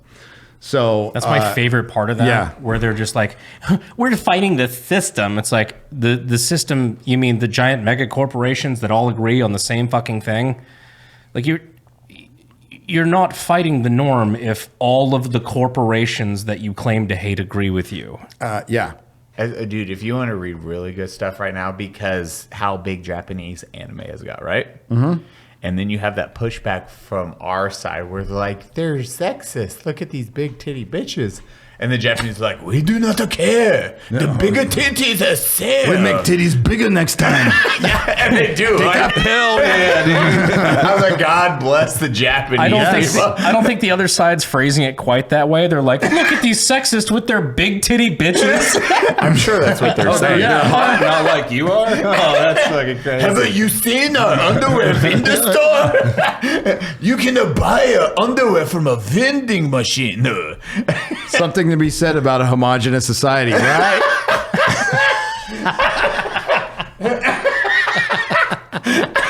Socialism works in Norway for a reason. What's that about Finland, Tim Waltz?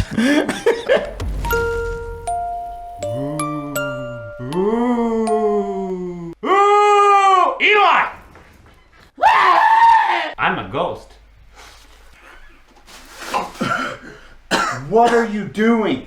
I'm here to tell you about GHOSTBED. Is this an ad? It might be an ad. Why are you in my bedroom? I don't know. Scoot over. Let's talk about it. Every Ghost mattress has a 20-year warranty. Some even have a 25-year warranty. And you can try them out for 101 nights, worry-free. If you don't like it, just send it back. I don't like this. No hard feelings. One of our favorite things about GHOSTBED is that it has cooling technology. So if you get hot at night, like we do down here in Texas, it's a lifesaver. I'm uncomfortable. But you're not hot, are you? I'm uncomfortable. But you're not hot, are you? GHOSTBED also offers bundles, so they have everything you need. Just choose one of their 4 mattresses and pick your bundle. Why are you doing this to me? 4 mattresses! 4? Right now, GHOSTBED is offering 50% off all their products. Just use code UNSUBSCRIBE at checkout or go to ghostbed.com/unsubscribe. Please buy some ghostbed.com/unsubscribe. I'll be under your bed if you need me. Oh shit! Actually, we haven't watched it yet. We need to go as a gang. But you did you talked about it. What's the movie with new movie that just came out? You just reviewed it. More. Not Joker 2. What is it about? Am I racist? That one. Am I racist? Oh, the Matt Walsh movie. Dude, apparently you're like It's hilarious. Dude, everyone is fucking loving this. It's one I want to watch. I think we should go as a group. I think you should. I think my favorite is when Matt Walsh goes on Instagram and Twitter and screenshots and posts the Reddit threads of movie theater employees that are trying to sabotage people from watching it. They're like, we purposely we make sure there's a glitch in the machine so people can't buy tickets or like shit like that. Movie theater employees are genuinely trying to sabotage the movie. Yep.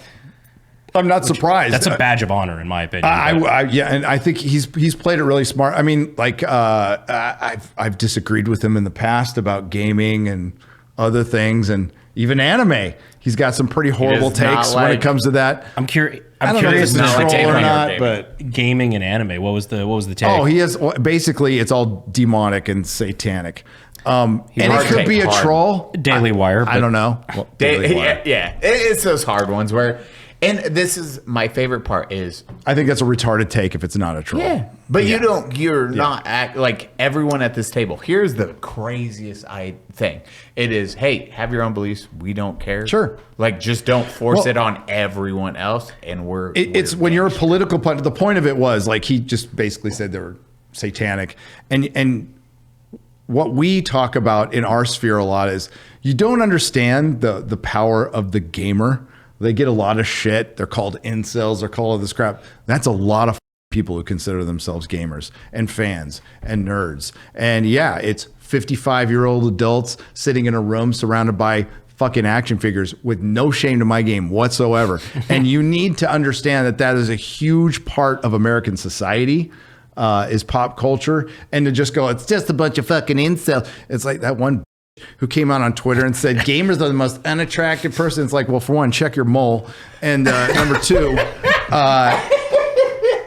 you don't know what you're talking about. You don't know what is a gamer. They have this stereotypical thing, and that's the shit nerds have had and gamers have had to deal with forever. But they have massive power. The lions do not concern themselves with the opinions of the fours. Exactly. So you don't have to like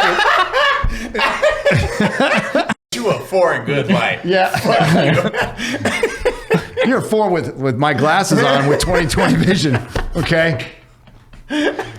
So they have lots of power, but also it's just regular people. There is no specific gamer or nerd. That's the whole point of it. And you don't have to like the shit. You can think it's satanic. I don't give a fuck. But respect that people like it. Yeah. Don't put out mass things like alienating something because you don't like it, and you just put out a mass to hundreds of thousands of people where you're like, gaming satanic, or it's evil, or this is how you corrupt children. Because I can tell you, look at the difference between each one of us, and then all of us are fucking nerds at the end of the day. We might play different games, but everyone still is hardcore gaming, nerd, anime, manga, comics. Like, it doesn't matter. Me and Eli will have a detailed business conversation, and then immediately after, he'll ask me, so how far are you in Red Dead 2? I was just about to say that. Brandon's probably at chapter 5. Chapter 5? I am in Saint Denis right now. Respect. So we're chugging along. That's a game through I it. actually know. Massive gamer, me for sure. No, I played like 5 games in my life. But Red but Dead. am I racist? Red Dead's the first Red Dead I played a lot. Like that's Red Dead 2. I hated it in the beginning. I took a 5-year break off Red Dead 2. Dude, I turned on my PS5 for the first time. I haven't played a game on it, but I hooked it up and turned it on to my home theater. Wow, can't wait. Watch game to Maybe Joker in a year 2. I'll play a game. Yeah. What I call it is my Crunchyroll machine. There you go. Because my TV can't have Crunchyroll, so I like plugged it in downstairs. Really? Like, this is now Crunchyroll. There you go. That just sounds But awful. Am I racist? Is legit funny and needed. You know, just like What Is a Woman?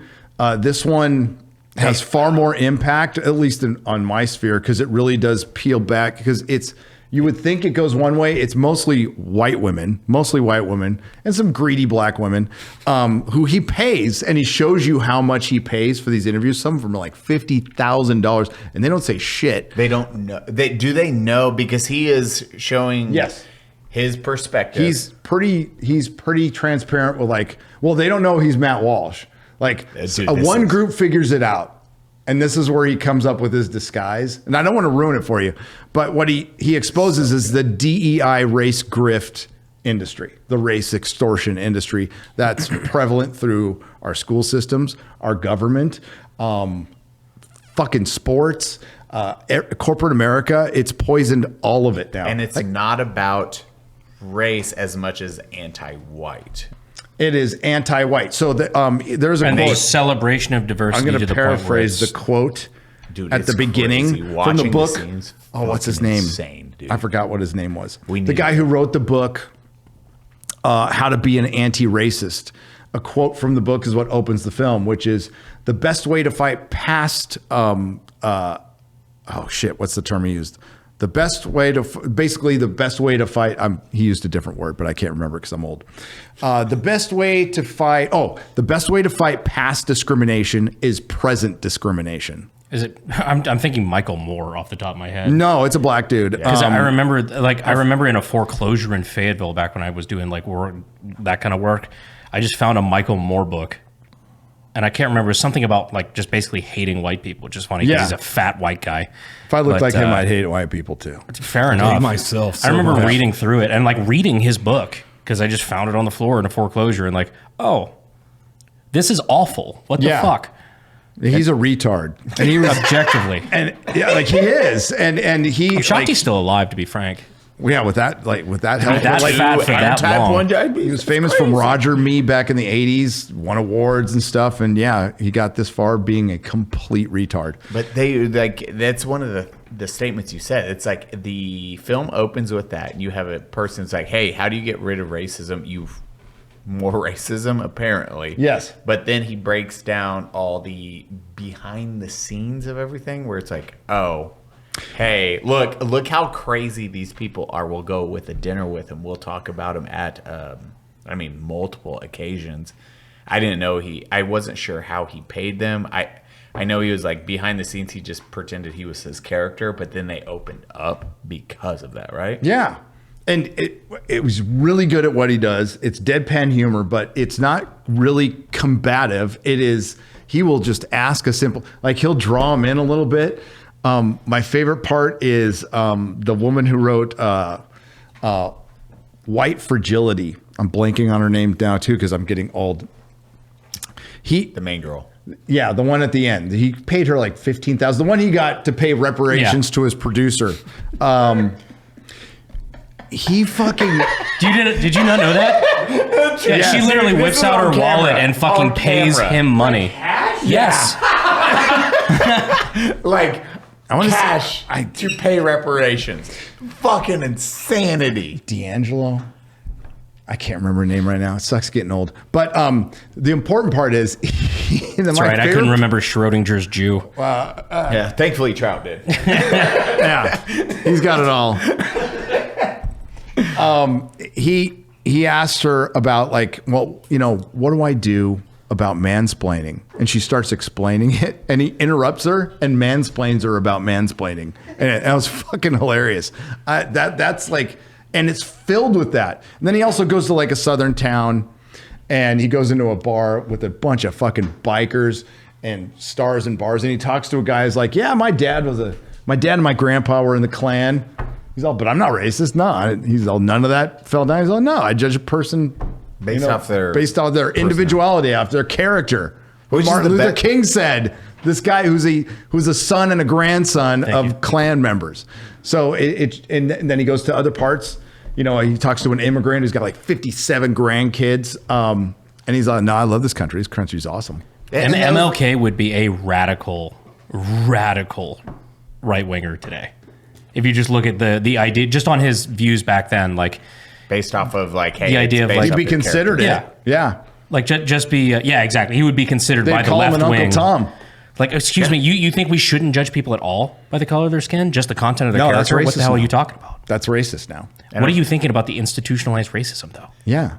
And that's what's crazy. Like, he deep dives into that. As you say, he goes into the deep South, and where you would think you would see racism, they're like, I don't give a fuck about that. It is the context of your character. It's like, hey, let me see. Okay, I don't. There's way more everyday racism in our big cities than there is in any part of America. Yeah. You go to middle America, like, well, people don't travel anymore. They just don't. They don't leave the cities. Like, I saw more racism in San Francisco than I ever saw anywhere. What's that quote by our boy? God dang it! Why Huckleberry Finn? Son of a bitch. You could just call him Jim. Mark Twain. Mark Twain. Holy shit! But that is like, if you want to defeat racism, it's essentially travel. Like, go out, explore, meet others. That is how you defeat that. And that's what you see is like, oh, when you explore a lot of different areas, urban areas, suburbs, or rural, if you get away from the ideology that's mainstream and you're like, oh, these people actually have content character. Like, that's why the group of friends I have, I'm not white. I have the best group of friends. And we don't bring up race other than jokes just because it's funny. Oh, we bring up race a lot, but it's only in the context of jokes. Yeah. Like, nobody actually thinks less of anybody. Nobody has those deep-seated resentments anywhere that, like, would make you not talk to someone. Like, that's fucking crazy to me. You want to, our biggest thing is, like, work hard, be successful, figure out a way to overcome obstacles. You do that, I will praise you till the end of time. If you're a piece of shit, doesn't matter what color your skin, I don't give a fuck. You're just except Cody, he wants to fund the police. Listen, don't get me started on them policemen. Punching Brandon. Backhand. He's been resisting for far too long now. Come on, go for it. It's right there. You know you want to. That's like you, like, watching the shit my friends get online is absolutely ridiculous on Twitter, or hearing that back, and it's like, racist piece of shit. I'm like, who? The guys that are highly successful because they just work and they do whatever, like, that's they might bully on Twitter. I laugh at it. That's great content to me. I'm like, hit. Past that, you guys are working so fucking hard. That's what I appreciate from my friend group. I'm like, dude, they're killing life. They're employing people. It doesn't matter. They're not racist pieces of shit. They just work hard. They might joke, or they offer a different perspective on certain stuff, but it's not based off of fucking race. It's just based off of how you feel. I think we're just in the death throes of that industry. It's like that one company that is basically the DEI barometer for video game companies that like they come in and they'll help rewrite. Oh, Sweet Baby Inc. Yeah, thank you. I think we talked about this last time you were on. I don't know. I can't remember. I think we did, but like, yeah, that was exactly it. But like those people that just know that this is an industry that enough people care, but we need to make sure that we're not, X, Y, and Z, and like it's fading out of vogue. And I don't think anybody actually genuinely gives a shit. Well, so one of our friends, he didn't realize DEI actually. He just thought it was for race specifically, and then when I told him it was for sex too, he was like, "Wait, get the fuck out! That sex representation too." It's like, yes, females to males and all that. And he was like, "Oh, I did not know that. What the?" It goes way beyond race. He did not know that. Anti-traditional, what would be deemed as traditional, and we could do air quotes on that. But Chase Blake out the snake was the one. He didn't know it was race based. Like sex based. He was like, nuh-uh, because he works in LA. He's done the Hollywood thing. Like he's still there actively. He did not know that part. And once he was filled in on that, he was like, get the fuck out, these dumb white bitches need stuff. I was like, my boy. Is that why they're making all the video game characters like Frumpy and Fat now and shit like that? And they're all flopping. Star Wars Outlaws, which has a frumpy Mam Solo that we call it, is Mam Solo is underperforming so much. Ubisoft had to go back, like they had board meetings about this. Then there's Concord. I don't play any of this. There was a Concord died. Bro, $600 million. Sony 600 or 700? I don't know. Concord. This is over 200 million. Bro, we'll just say that. $500 million. $500 million. 8 years in the process. Sony releases this and they fucking pull it off the shelves in 2 weeks. 2 weeks. I've never heard of it. What the fuck? Yeah. $600 million. It was supposed to be a Star Wars franchise for them. Oh, because they put like some rappers and shit into it too. They did so much. $600 million. It was supposed to $400 million, dude. And pulled it off the shelves in 2 weeks. This was supposed to be an ongoing series. This is like Mario or Sonic the Hedgehog. Like, I think that the ultimate irony is that all the DEI industry that it has become is making like racism, sexism, whatever the fuck, it's making it worse. Because like for me, like if you put a gay dude in a movie, I don't care. That's not my first thought, right? But it's the radical over-representation where it's like, all right, it's this percent of the population, let's say 2%, versus it's 10% of TV shows or movies or whatever. It's like the only thing I'm thinking about is how it is an industry in Hollywood. And that drives me fucking crazy because I just want to, I'm not a hater.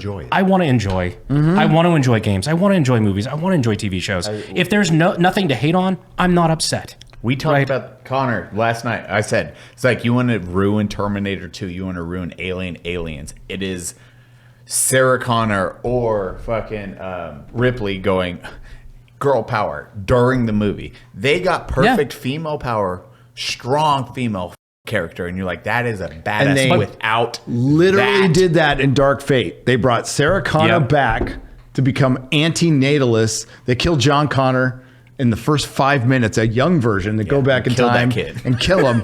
And then they make Sarah Connor this bitter bitch who thinks that the only reason we carry babies is just for them. And it's like, what the f***? You were like the baddest ass mother on the planet. Which is so garbage. Yeah. And we never thought about Sarah Connor or anything. It's like, that's a strong female. We're like, that's a badass character. They earned it. Like fucking Ripley had Alien.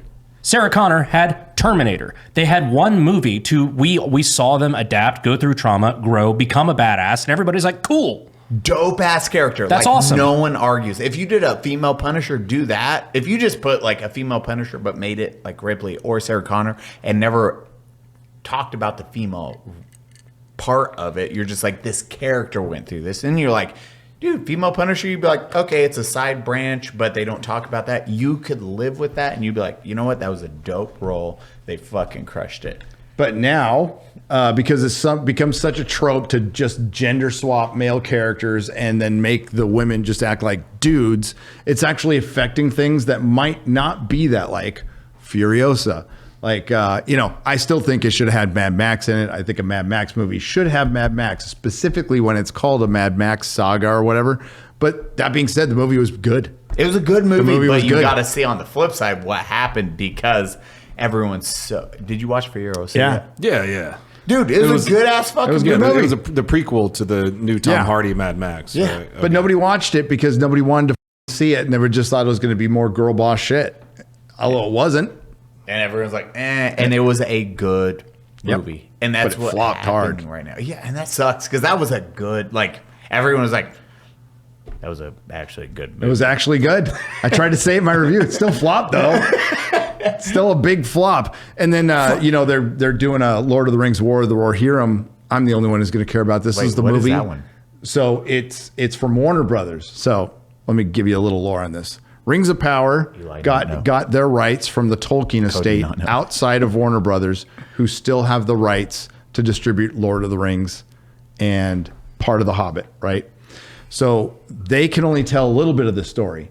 Warner Brothers, recognizing that Amazon was fucking up, decided to whip their dick out and go, well, we'll pull from the appendices too, because we can, and we're going to do War of the Rohirrim. So when I heard it, and we're going to do it anime, I'm like, fuck yeah, let's go. Then they're like, yeah, we're going to take an unnamed woman from the story and make her the main character. We're like, fuck, not again, which they're doing.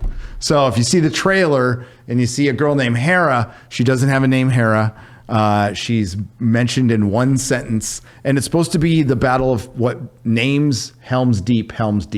That's what it's supposed to be about. Like a battle that gives Helm's Deep its name. It's about Helm Hammerhand. But now it's about his daughter and not him. So I saw that trailer when I went to go see a movie a couple days ago, and I was going to ask you about it because I was wondering, like, what the fuck is this? Is this actual, like, Lord of the Rings lore? Because I wouldn't know.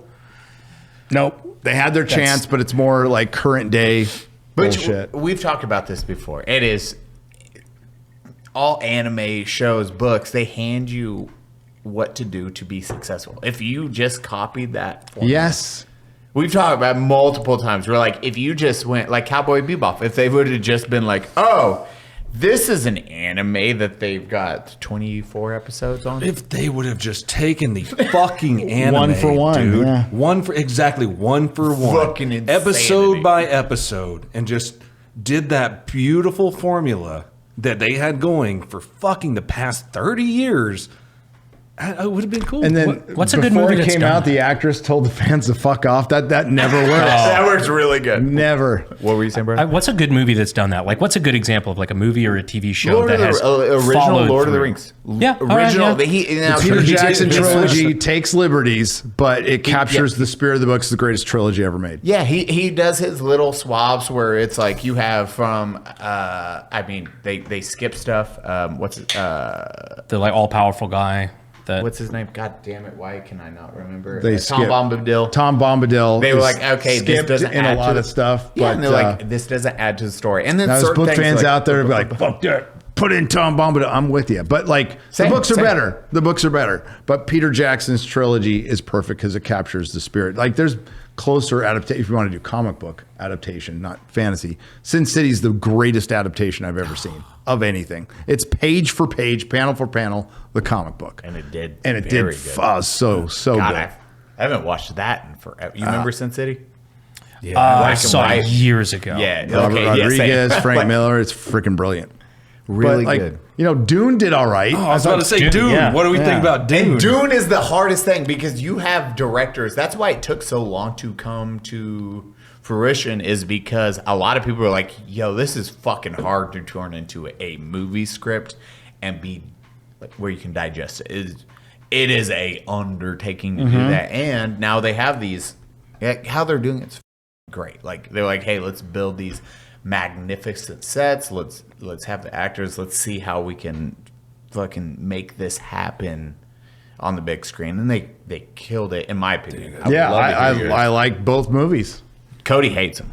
No, they fucked up Chani. That's all I'm saying. Yeah, she's Zendaya is the worst thing in it for sure. Yeah. Like without a doubt. Well, They almost had the chick fucking Wednesday. oh yeah, I sent that to you the other day. Jennifer Ortega. Yeah, Jenna Ortega. They were Jenna about Ortega. to make her Chani in that. Jennifer. Would that have been better? Even though they wrote, no, it wouldn't have made it better because they wrote Chani in there as like a vindictive bitch, where she's like, no, you're taking another bride. But in the movie, at the end, in the books, like Chani stays by his side the entire time. And she understands the name of the game. I understand you have to take the emperor's daughter on as a wife because that's going to make you rule the universe, but I'm still your lover.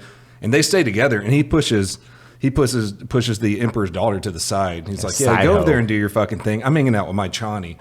But in the movie, she's like, "Man, I'm so angry. I'm gonna ride off on a sandworm. I'm gonna go do this worm thing now." Dude, Cody's one thing. He will die on fucking Dune. Homeboy. You get so fired up about Dune. You're like, reads all the books, like knows the lore to a T. I don't even know the. Isn't it like the next movie is basically the last good one before like it goes off the fucking rails? Yeah, it goes off the rails here soon. 10,000 year time jumps and shit like that. Yeah, there's so the next movie that's going to come out, it's going to be probably like a 30-year time jump. Oh, really? Yeah, Fuck. yeah. I hope they bring back Oscar Isaac. Yeah, he just plays this the same guy. They're bringing back somebody. Spoilers. They bring back a character who's dead. Oh yeah, there's a reason for that though. Okay, I can't explain that. No, I know how they do it. Or is it? Yeah, it is. Okay, yeah. I can name the race who does it, but I'm not going to spoil anything. Chase, you might have to beep that part. Or you could just read the book that's 50 years old. Yeah. I'll spoil the shit out of a book. Yeah, I know it's so old. You're like, but people don't read books. Which, by the way, don't. I don't know if Dune. You guys know Dune inspired Star Wars. I'm just throwing that out there. Yeah, it did a lot. Dune, and then Dune, Saturday Gates. morning serials, Lord of the Rings, Buck Rogers, Flash Gordon. Before. What's the first one? Dune. Akira Kurosawa, Toshiro Mifune. Oh, Hidden Fortress. Hidden Fortress. There we go. Yeah, that's like the That it was a a hodgepodge. deep hole, dude. I know. I'm like, what is the oldest representation? It's like, buh. Dude. Like, if you want Akira Kurosawa, if you want to see craziness, watch that dude do movies in the 1930s, I think, to the 60s, if I remember right. And he was the first one to do moving camera sweeps, all that stuff. But these are like 8,000-pound rigs on tracks. This is when it's like, and they're moving everything, having everything move at the same time, and action. You have all like hundreds of people moving or running up and doing the actions. It is fucking crazy, especially in black and white. It's kind of like those old, like the 10 Commandments and shit, where like they have a wide shot of Lawrence of 1,000 Arabia. people in the market. There's 1,000 people in the market. Dude, Lawrence of Arabia is fucking great. A cinematic masterpiece. Yes, it is 10 out of 10 film. Bro, guys, you could pull that up in 4K right now because And how it'll it's look better because there's a whole video on it on YouTube because how it's filmed. It looks better than any movie made today. Really? And this is like fucking, when was that filmed? 60s. Yeah. Late 50s, early 60s. Yeah, like 58 or 62, something. Like, it was the stock of film they used, and even like the transfer doesn't do it justice. Like it still looks better in film, but it's one of the best. It might be the best shot movie of all time. Dude, it is like I don't know for sure. When you see the stills from it, you think it is shot today for how high The 4K is quality. pretty good. It is insanity. And then what's the one movie where like the drowning scene, people are actually dying? It's one of those old films where it was when they ride the horses off. Or Ten Commandments, that's when they died, right? Yes, Ten Commandments. People died in that fucking No shit, scene. I didn't know that. Oh, I was like, that's a long way from like just using real human skeletons in Poltergeist. This Ten Commandments, people were dying on that during the flooding scene. Yeah, Noah's Ark. People are dying. That's them fighting for their lives, like trying to swim up. 3 people drowned. 1 had to have a leg amputated, and almost a dozen suffered broken limbs and other serious Holy injuries. shit, that's They authenticity. took their For a filmmaking silent seriously. film. Dude, what if you watch that scene? One of the dude, extras who survived the flood scene was allegedly John Wayne. No shit. No shit. Dude, the flood scene is amazing in that because they're like action. You see people like, they're like pushing people down, and you see like a scramble to survive, and there's people like drowning each other to make it out of that scene. John Wayne killed 3 of them. What's funny is that this is like an era in policing and detective work where they're like, damn, I wonder how we put this together. And they're like, we have it on film. All right, enough with that high-tech nonsense. Yep. The idea of having video of it is like, yeah. I love OG filming. But fucking like you have the 70s version of, or 80s version of Dune, and then the proper version of Dune. Yeah. Well, they had the 80s version, and then they had the early 2000s. 2000, yeah, the series. The early 2000 series on Sci-Fi Network. Which followed the book more. I liked it. It was fine. It was cheap, but it was fine. I didn't It was know cheap. about It was like a this. sci-fi series that they had. Sci-fi originals kind of. Yeah, sci-fi originals, that thing they had out there for a while. Never heard of this. I remember watching sci-fi originals when I was a kid, like Minotaur the movie and shit like that, where it's like B movies, but it was so violent and gory. I was like, oh fuck, this is awesome. They almost showed a titty in them. Yeah, which the was chicks awesome. were hot too. That helped. TV 14 titty. But I wasn't a lot of kid side when boobs, those dude. came out. I was like a full-grown adult, and I was still watching. We were teenagers. Yeah. Brandon wasn't born yet. Them titties on CBS or whatever channel it is, TNT at that time. You're like, yeah, fuck Dude, yeah. I love that Princess Irulan side boob, dude. It was so good when I was in high school. So highly specific. When DVR came out, that got paused a lot. Yeah. That TiVo, dude. Yeah. TiVo. Yeah, Holy bro. shit. So Cody's is, what is your favorite book series? Do you read, actually, we have Dune. You, I know, like Star Wars more than Lord of the Rings, correct? No, I like Lord of the Lord of Rings. the Rings is a lot your more that, than okay, Star sorry, Wars. sorry. Yeah. My bad. I couldn't remember. So that's your peak. And then have you read Name of the Wind or any of that Nope. yet? I Conan would be second. Robert E. Howard's Conan. If you want to do yourself a favor, Name of the Wind. Okay. I'll check it out. I promise you will read that and be like, Eli, thank you. This is why isn't released book 3 yet? It's been 12 years. Well, I like Game of I like Thrones A fans Song of can Ice relate. and Fire. Yeah. I like that book series a lot too. All right, So this bet right dude- now is that book ever coming out? No. I'm saying No, I won't take George just put up a blog post that sounds grim. Is he dying soon? It sounds like he's kind of given up. It's like he's something happened with HBO with this series behind the scenes that he's pissed at him now. There's still more shows coming out, but it seems like it kind of like all the gas is out of his tank right now. Listen, he was alone in a cabin at COVID and couldn't finish. And he's been writing the book for 13 years. So no, it's not going to finish. And there's still also one a more to bunch go. of like side projects and shit. Yeah, that he's been, just like, taking on. distracted. It's like, he just needs to be honest with people and say, I can't finish it, and then fucking hire a ghostwriter. Nobody will care. I won't care. I'd rather have it finished than not finished at all. As a Patrick Rothfuss for Name of the Wind. It sucks because he's only done 2 books and then a side story. But those 2 books, his first book he released in 2008, and then it took 2012 or 13 for the second book. And we're waiting for the third book at this point. The first book, he was a national bestseller. George R. R. Martin was like, hey, this is the best author I have ever read in my life. Period. So he was like, Acolyte just shot through the roof. Second book, everyone praised even higher than the first book. And he was like, cool. And he just is like, I was almost done. And then I hated it. So I deleted it. And I restarted from the beginning. Wow. We're 12 years into book 3. And it's the final. And everyone's like, bro, just finish the fucking series. How old is he? He's not in his 70s, is he? 45, maybe okay, he's 50. good.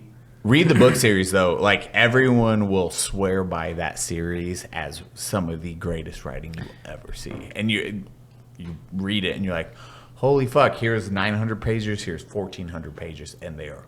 If we can go back to Game of Thrones for a second, the thing that pisses me off about that book specifically is that he had the best case study you could ever have for an ending, period. Mm-hmm.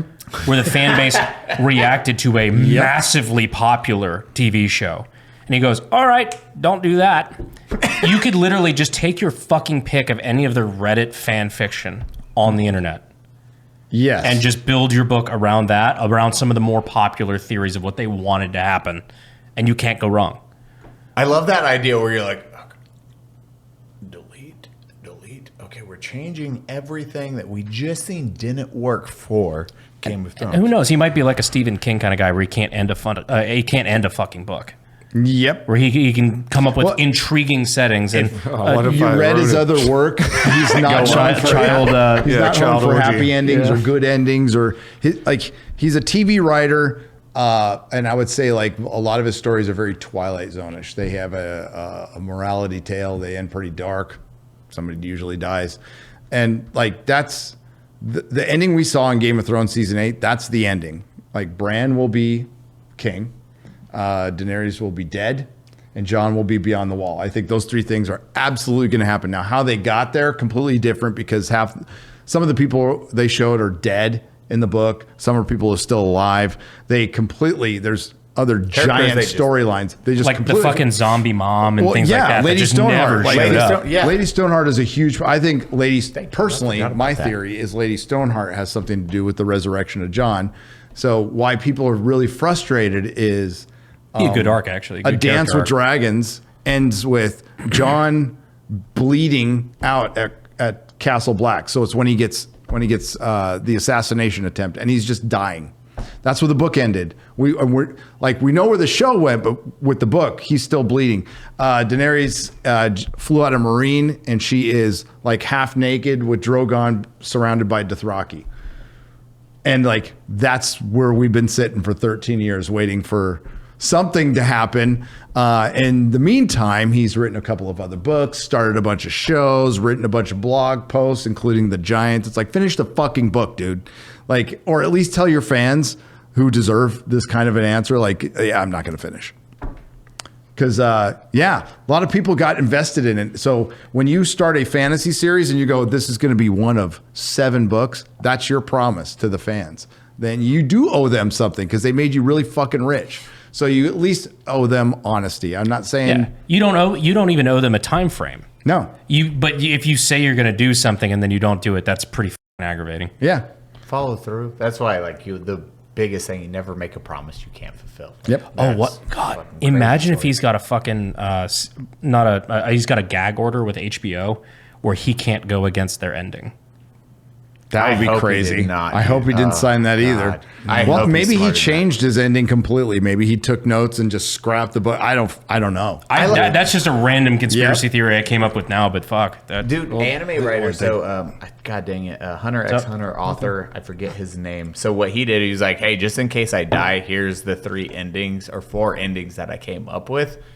He just if he died because anime artists die, manga artists die. Well, yeah, because they work themselves to death. So so he released 4 endings. He's like, hey, this is one of the 4 endings just in case I die. But it's like I will fulfill that storyline to get there, just not telling you how we get there. So just in case I die, but there's your ending, good to go. And everyone's like, okay, cool. And then it takes a year for him to release like a few chapters. Everyone's like, God damn it, dude, release more chapters. George R.R. Martin, perfect example of taking goddamn forever to release anything, and you know it's going to be better than what is shoveled out for HBO. Much better. It'll be much better. Because, I mean, just everything just fell apart so fast. You have the, what are the brothers that wrote? D&D. D&D, yeah. Dan and Dave. Dan and Dave. Are they brothers? No, not brothers. Sorry, that's my bad. D&D. That when they've said, oh well, we want to cater towards NFL crowd and moms. Mm-hmm. That's how we're writing the last few seasons. And that's what they did. Spectacle. They went in the spectacle and they got away from. You asked about their faces right now. This is on camera. Them saying, yeah. They also said they also said themes are for 8th grade book reports, and they also didn't want to do the magic. They also chose not to use Lady Stoneheart. But the reason, you asked for a good adaptation. The first 4 seasons of Game of Thrones are a great adaptation of the books. You know what that reminds me of? That reminds me of like the conspiracy theory that I'll be damned if I don't. Somewhat believe that next year the Chiefs are going to win the Super Bowl with Travis Kelce still dating Taylor Swift. They're going to propose on the field and then 9 months later announce a baby, which is going to cause birth rates to increase within the United States and prepare the next generation for World War III. I hope this happens because then we can document Unsub as predicting the future like The Simpsons. Unsub goes into history. Brandon Herrera is... Not my theory. I just read it and I was like, fuck. It's believable at this point. It was that idea. So I see where you're coming from. It is the idea of how Jon Snow got positioned at the wall. So you had right before that scene, the Dothraki and the what are the hard fighters? The somethingless. The dickless guys. Well, not dickless. Oh, they the are Unsullied. dickless. The Unsullied. There you go. Yeah. Dickless. Yeah, Unsullied. So when Jon Snow walks up, they're just murdering people that went against the queen. They're like, at the very last episode? Yeah, and John's like, hey, what are you doing? He's like, they went against the queen. And they're just fucking murdering him. He kills the queen, and they're like, let's bring him to trial. Let's bring him to justice. Yeah, let's bring him to justice. And then the people that never came from Westeros are like, we send him to the wall. They don't know what the fucking wall is. They don't know what a wall is. They have no idea what that punishment is. And they're like... Well, Tyrion basically picking the king he was a prisoner at that time. It was so stupid. Everything about it was stupid. Anyways, Stephen King is a... Stephen King, yeah. Cody hates you ratio Stephen King so many times. I saw that. I saw you do that. I liked such that a tweet. fucking. He said something. You said you wrote an orgy scene with 13-year-olds. You fucking freak or something like that. I say that because it's the whole thing. He does it all the fucking time. And back in the 80s and 90s, it wasn't as much of an eyebrow raise as it is now, I guess.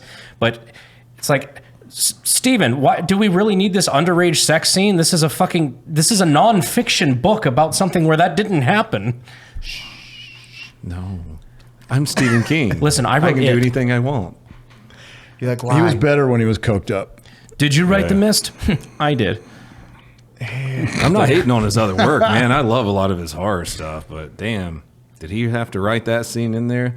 That means a fiction writer sitting in his room late at night, coked up, and he thought, man, what if these kids each other? I'm gonna write It's a great What idea. if all of these underage boys this underage girl? in great detail. Ran a freight train right through her. Let's go.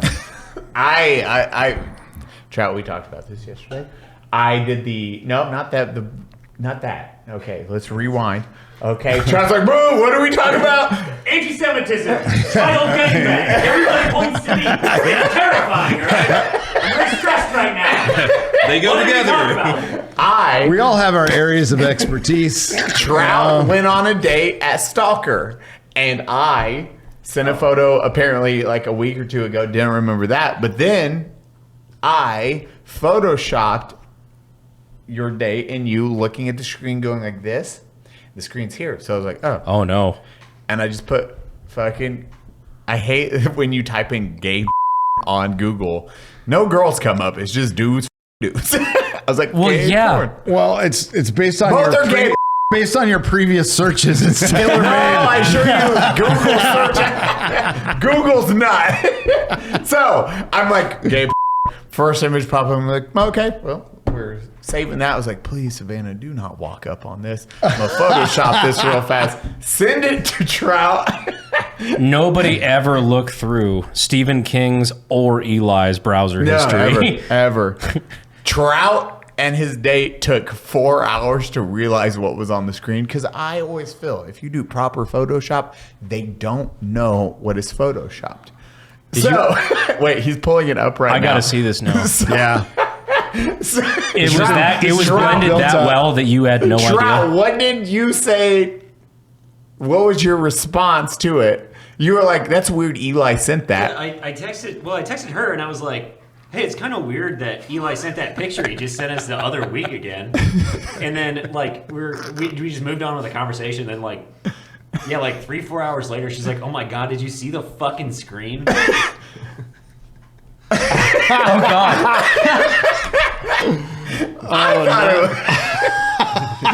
Again, 4 hours to get to that point.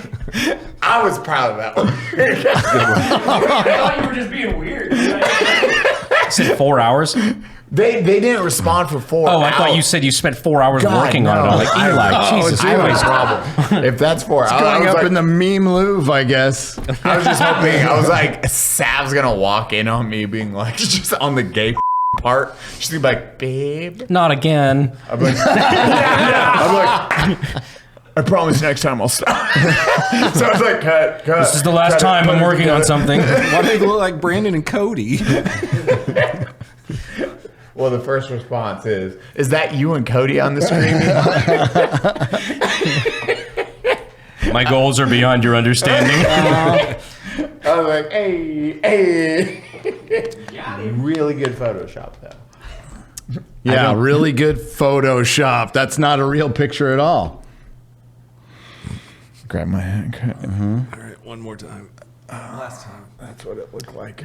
God, I don't know what's gayer, the White Claw or that. I don't know. Dear God. I was like, this is great. We're gonna do this from now on. Okay, so what next projects are you working on? Oh, actually, you're gonna be on. You might be coming to Pepperbox. Yeah. Oh, that's a huge thing. Yeah. You don't have to. This Congratulations. Is either awkward or, You can come. No, it's not. No, like I drag my feet on stuff. You actually told me about it before, but hell yeah, I'm going to be coming on Pepperbox in a month or two, hopefully. And the next project is getting through the Rings of Power, and then it's kind of quiet for the rest of the year as far as. Like Gladiator 2, but shitty TV is kind of done. I forgot they're making a second one. I couldn't imagine Gladiator your 2. job having to get through the Rings of Power because you watch them from fucking start to finish. Yep. I'm sure CW will shit out something before the end of the year. There'll be some. Well, there's a Venom movie. There's like a couple superhero movies coming out. Yeah. And then Captain African American in February. But I hope the rest of this year is kind of chilling. Going on vacation. Are you also upset that Bucky didn't get the shield? Yeah, because they absolutely, that's what it was supposed, narratively, that's what was supposed to happen. That's what happens in the comic books. Me and my girl actually recently just went through the entire MCU again, like just rewatching the movies in the timeline order. There's like a movie I skip here or there because I just don't fucking care to watch it again. But watching all the little subtle hints that they make that Bucky is going to get the fucking shield. Bucky is the linchpin for everything that happens up to Infinity War. Like all the Civil War stuff, it's all over Bucky. Not that I don't like Sam. Like he's a great character as Falcon. Yes. Yeah, but like it was such a fucking rug pull because like Bucky's like canonically supposed to get the shield. They make nods to it all throughout the entire MCU, and then it goes to Falcon. I'm like, what the fuck? Here's the underlying bigotry of I don't know if low expectations is kind of the right term, but I'm going to use it anyway. You have Sam Wilson, who is a black superhero, who is Marvel's second black superhero after Black Panther, a seminal character. Second? I thought he was first. Second. He's the second. Black Panther was first. Oh, you mean in the comics? In the comics, oh, okay, yeah. Got it. So he is the second black superhero that Marvel had that people had to follow. They made a Mego of him when I was a kid. I remember having my Falcon. So pretty seminal character. And I like him in the movie. Yeah. Like, he's great. He's fun. If he was leading the Avengers as Falcon, nobody would have a problem. But you have to make him, for one, it's such a cheap way to do it. But you're giving basically the black person, the white person's hand-me-downs. And this, I'm taking this from Eric July, my friend Eric July. So you're giving the black person, the white person's hand-me-downs because the white person's more legitimate. Because that costume's more legitimate. When Falcon is a legitimate character on his own, and if you want to make him better, do what they did with Iron Man. Was never an A-list character in the Marvel comics. Like no, ever. He was fucking secondary for a long But he's A-list now because they made him into an A-list character. You can do the same thing with Falcon. But if they made Falcon lead the Avengers right now as Falcon, I don't think anybody would have a fucking problem because he's been there since what? Not at all. Winter Soldier? Not like it would be better. Putting him in this hybrid Falcon. He looks like a fucking downhill skier. And like he looks like Frozone from The Incredibles. He does. And then like if you want to think about it, like if I was drawing the comic, I'd go, well, how does this work that a guy with no powers is wielding a shield with wings? What if he fucking throws the shield and it clips one of his wings and he's got no power and he dies in a plane crash? He dies. Like and he's not a super soldier, so he shouldn't He's a human. That's the crazy part. He is a regular human. He can get broken pretty easily. Bucky, superpowers. He's got superpower and the arm, Look, this dude's fucking normal, though.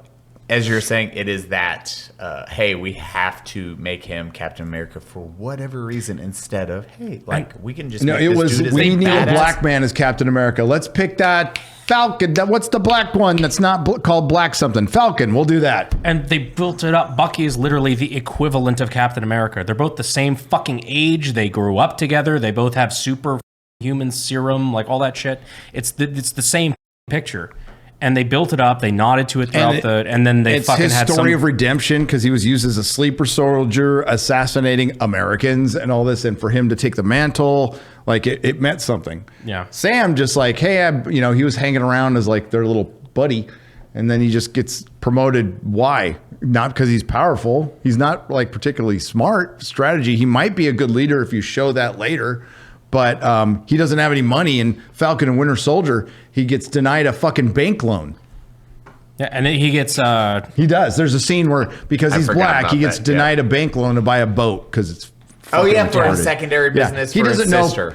Pepper Potts. He doesn't know, he didn't know Tony Stark, who was dead at the time. He doesn't know a few people that are probably really fucking rich. Despite being an Avenger. Despite being an Avenger. Holy shit, I forgot about that. If David Hogg can get into fucking Harvard... yeah. Falcon can get a loan for a boat. I forgot about that entire sequence where it's like he was an Avenger. He fought along all these people, and then he can't afford a boat because I forget. He's black. You can't get a bank loan. That's the equivalent to being like a pop star at that, like in that universe, right? Yeah. Like, Yes. you're one of the Like- most famous people on earth. Do a YouTube video that will pay for every bill you. Dude, go fund me. Like everybody pay every bill. Like, hey, I saved your ass in the battle. saved the world. And it's not just like having a Medal of Honor or something like that. Like in the fucking like Spider-Man movies, as soon as Tony Stark dies, like there's murals everywhere of Iron Man. Like it's a very public zeitgeist. These are the heroes. Yeah, dude, I forgot about that. And then yes, he just handed the shield, and you're like, yep, brother. So what you're saying is the Marvel Universe is pushing the black man down. Yes, they are. I mean, they wouldn't let him get a fucking boat. They wouldn't let him get a boat, and they had to hand him a costume of a character he doesn't even fit the power sec for, just because they wanted to have a black Captain America. And if that's your only reason of doing it, then that's kind of fucking racist if you think about it. For just a half a second. You could have had a very powerful movie, and that's the best side. It's not the approach of like, well, that's racist to say that. It's like, no, it's more racist to feel that is how you make that movie happen versus, hey, look, watch, we can do a movie separate, build this guy's lore. Make a Falcon movie. They did a Falcon series. Make a Falcon movie. That's all you need to do. While I didn't really like the writing for that show, I do like the banter between Bucky and Falcon. Yeah. I think they are sucked, though. very funny. Together. So here's the racism. Why not just make a solo Falcon movie with a black star? Well, the reason is they know it wouldn't sell, and they don't want to put the investment in it to make it sell, which would be good writing. It's much easier. Hey, let's put Captain America's clothes on him, on the black person, and that'll sell the movie. I mean, think about that a little bit. If they were really about this shit, they would take Falcon, they would put the top-notch writer, a top-notch director, and make a Falcon movie. And it would sell. The dumbest Marvel part fans is would have no problem with this. No, like everyone would fucking love that approach. We've talked about it multiple times. It's like, hey, why cater or force this audience versus, how can you tell me a Falcon show or movie wouldn't sell, but you're making Agatha all along? Like, are you fucking kidding me? You're spending the same amount of money on a TV show for something nobody wanted. Panther was a great example of like, look how good that did. And it wasn't creating a new thing. It was like, hey, like Black Panther. Of course not. They took the plot from Lion King. Established character. Took the plot from Lion King. No, established character. It is 100%. As soon as you realize that Black Panther is the fucking Lion King with Michael B. Jordan, it's kind of great. And it's a super mid movie, but like at least it was a character that I read when I was a kid and I liked a lot. I liked it a lot more the second time I watched it. I think the CG is dog shit. It is. But at least it has a good villain, and Chadwick Boseman was a really good Black Panther. Yes. The best version of it since Civil War, but he was a really fun, and they should have recast him. And instead, they exploited his death and didn't put Black Panther in the Black Panther. Well, the Black Panther wasn't in the Black Panther sequel, but they made him a skinny little girl at the end of the fucking movie. It was such a bait and switch and terrible, and it pissed off all the Black Panther fans. They're like, we should. Chadwick Boseman wanted them to. I never saw the the role. second. Yeah, don't. Yeah, Wakanda Forever. It's They destroy, well, not only Black Panther, they destroy Namor. Namor is so fucking dumb in that movie. They got rid of. He's Namor. Who is it? He's Namor. He's they make Prince Namor, who, like, if you So look he at him in the died. comics, like, if you're gonna say if he's another race, probably Asian. That'd be probably my guess is Asian. They make him into like a Mayan god, but he's a mutant, and they can't say Submariner, so they call him Namor. And it's I can't really express how not the character it is. It's so fucking bad, and it was done for identity politics. That was his new name. It's not his dead name. Don't say his dead name. I can't. Dear God. That's true. I shouldn't be dead naming You fucking bigot. Namor. I'm a bigot. So because he went through, that's the one he died before that one was released, or like halfway through filming, or like at the beginning. Of No, filming? he died. He died before. He it died was before. released. Or before it was Like filmed. he right? was he was dying when he filmed Endgame, his scenes for Endgame. Yeah. Which also shout out to that dude, because that is Holy shit, yeah. He never said a goddamn thing. Like I didn't even period. know he was sick. Yeah, literally, it was that, and then passed, and everyone was like, "Holy shit!" He went through all this without saying a thing, and then that got him more respect for all the roles he did leading up to that, and then you have that turd that fell right after, and you're like, "My guy, this is an easy layup at this point." Well, dude, it's like filming our little things that we do. You know, we'll do like 2-3 day film days, and we're like, "Fuck, we're wrecked." That dude went through that whole movie like dying of cancer and just held up as a champ. Which explains why like his bit was short, like outside of the CG suit and everything, but still like colon cancer is very aggressive. Yeah. From my understanding, like that's one of those like you find out you have it and you die. Yeah, that's what killed my dad. So it's brutal. Fuck. It's brutal to f***ing watch. So like he had major balls for like the way he went about it and stuff. Never announced it too. Like, Nope. And that's what's crazy. You have different, and if you announce you have cancer, you'll never get like pushback on, like from anyone. Unless you're like, Boogie.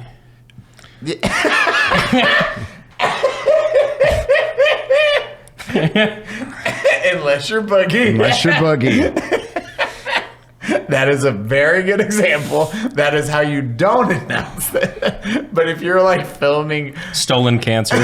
yeah, literally stolen cancer.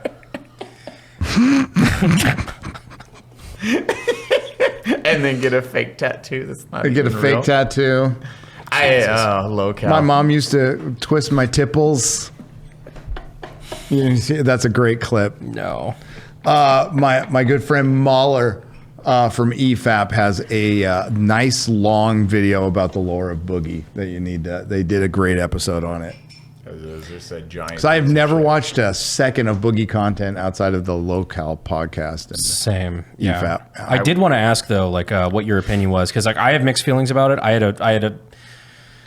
had an opinion when it was first announced, and now I'm like kind of second guessing it. Your thoughts on RDJ being the new Doctor Doom? Because that is. It probably was shocking to me. I was told this like 3 or 4 months before it came. Like, Really? I was. You knew before. I knew. I kept you the didn't secret tell us, the you whole whore. time. You I kept the secret This the whole guy time. keeps secrets like a mother. I don't Big snitch. studios. I If don't you still I'm talk on to my own him. business. Prison taught me a couple things. You can trust him. Don't bend over for the soap. He ain't no Don't snitch. Yeah. I found out about it. There's some other things I found out that I can't say, but yeah. So I knew it. Can you tell us after? Yeah, I can tell you when we're off there. Fuck yeah. Absolutely. So the like details about like what's behind this and all this, like the whole. I think some of the details got out. Like they fucking bought a house to have the meeting with Robert Downey Jr. in. So they can have it just completely outside of any other, so they can try to keep it as secret as possible. I thought they weren't going to say anything. It was supposed to be a surprise and a stinger after the Fantastic Four. That's what it was supposed to be, a surprise. I don't even know if I should be saying that, but whatever. So yes, he's going to show up at the end of Fantastic Four. is showing up. Yes. Or excuse me, that's coming out next year? He's not in the Fantastic Four, right? There's like pieces the of him. roll. There's pieces of it. So it's at the stinger. It's at the end credit scene. That's where he's going to show up. So I found this out months ago, and I'm like, I was asked like, what are people going to think? I'm like, they're going to go fucking nuts. But I think ultimately it's a ballsy decision because you don't bring him back as Iron Man, which would be dumb at this point. Although they should have never killing Iron Man was fucking dumb. Was just dumb. Really? Yeah, I think it's a terrible idea. If they closed it off as a whole and there's no have more somebody Marvel, right off or do into you the think- sunset. You don't have to like. Well, for one, heroes don't die; they always get brought back to life. But like, I am of the belief that you need to continue making Iron Man movies. It's not Robert Downey Jr. owns the role. Sean Connery owned the role of James Bond, but guess what? You needed to have Roger Moore afterwards. You need to recast it. That's what I say, and it's not going to be as good. That's fine. Well, I feel like they softly did that through Spider-Man. Yes. Through like the whole like, oh, we need to like the next Iron Man, like because that becomes like a thread through the Spider-Man movies, as he feels like he has to be the next Iron Man. I think the future of cinematic universes will be one-off things where you recast the main character and like it won't be like James Bond. It won't be clearly defined canon, but it's all the same story that are just individual movies. Yeah. That's how it works. It's worked for James Bond. Because I can see both sides. Yeah. Like whereas like Brandon is you're saying, I feel like if you have RDJ die, you're like, okay, hey, like conclude that story. Well, RDJ didn't, but Iron Man, Iron Man did. But RDJ came back because the way they're going to present it is he is Victor Von Doom, and he is going to be a variant, and they're going to use the guy who saved the universe, and this is Victor Von Doom's going to be the one who destroys it because Fantastic Four is in a different universe. Which also, if you like, Doctor Doom is the one dude that has the he's the only one that can actually pull together in his vision how to not have the end of mankind happen. And one of the I forget which one it is. He is the only one that knows and predicts the future. Is like, hey, this is how mankind Doctor has Doom to is the be perfect done. for those of normies. He's basically he's melded science and magic. He's melds the two together. Gangster. I come from a land where they're one and the same. He is the best Marvel villain, period. Like, end of story. Better than Thanos, better than fucking Galactus, better than everything's Doctor Doom. So that's when that was announced. Like what they needed, it did what it needed to do though, because it got people interested in Marvel. Like whatever side you were on, you weren't going, man, it's another stupid woke intersectional Marvel movie. It's holy shit. Robert Downey Jr. is coming back, and they're bringing back the Russo brothers to direct. So it was a clear like, we fucked up. We're going to try to fix it the best way we can. It doesn't do shit for legacy. Like, this doesn't fix problems down the road because Robert Downey Jr. is fucking old. And it is a risk because he's not going to play Doctor Doom forever. And you're going to have to actually recast Doctor Doom at some point to get us a proper Doctor Doom. But for the time being, I don't feel like RDJ is too old to be a proper Doctor Doom though. I mean, he's supposed to be a contemporary of Reed Richards. Reed Richards is old too, though. Like Pedro's like not as old as Robert Downey Jr., but he ain't young. How old is Robert Downey Jr.? He's in his 60s. Is he really? Yep. Yeah. Fuck. 60, 61. And then how many years it takes I to think make Pedro's I like saw the 45. pictures of him where it was like lack of Iron Man. because he does it. He's That's a fucking. good. Pedro's like 45, but they're supposed to be contemporaries. I do like. Oh god, I will. 59. Yeah. That's insane. I'll die on 4 this years hill. older than me. I don't think there would have had nearly the emotional impact that was expected out of Endgame if he didn't die. I loved that. So as somebody who like Iron Man was like my first entry to the MCU, like that was I remember watching it in theaters and like that was my first superhero that I was like, "Oh, this is cool as shit." When he died during Endgame, like that was actually fucking emotional for me. Yeah. Like it's kind of gay, like to get attached to like a fucking comic book character. I mean, you're or anything, looking but- at what almost 15 years at that point.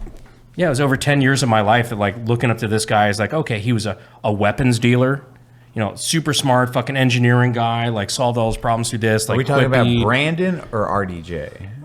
We were talking about Iron Man. I know. But I'm like, are we explaining Super Brandon successful, or- handsome guy, almost won an election, pretty big YouTube channel. You can see why I'm like, I identify with this quite a lot. Like I get back in why the day. he died. But But I was like, yeah. But the problem is, like, then you're stuck with, if you're going to bring Iron Man back, you have to do some finagling and some stupid shit, which they do in the comics. Is terrible. Listen, they've killed Iron Man in the comics before, and they've gone back in time and brought a younger version back. I'm just glad they didn't. They've decided it was a bad idea to go through the Ironheart direction. Because, dear God, I was not looking forward to that. Ironheart comes out next year. Fuck. Well, they've delayed it so many times. They have. So it's actually been completed for 2 years. Me and Cody are looking at each other like, what's Ironheart? What's Ironheart? It is a black female Iron Man, to the point where they relaunched it in the comics and they called it Iron Man. They called the comic Iron Man after they killed Tony Stark. Was 2016, 17?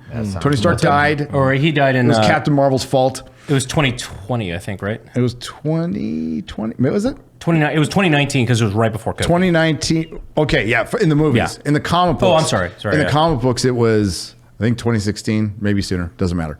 So they bring in Ironheart, who's a 15-year-old. Riri Williams is a black girl who's smarter than Reed Richards, smarter than Shuri, smarter than Tony Stark, who's dead. Of fucking course. And they still called it Iron Man, so they can sell it as Iron Man, but he was just an AI in her head, while Riri Williams steals his glory. And that didn't last long, so they created Ironheart.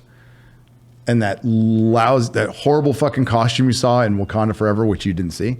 That's what it is. It's like I saw it's like screenshots. It's fucking terrible.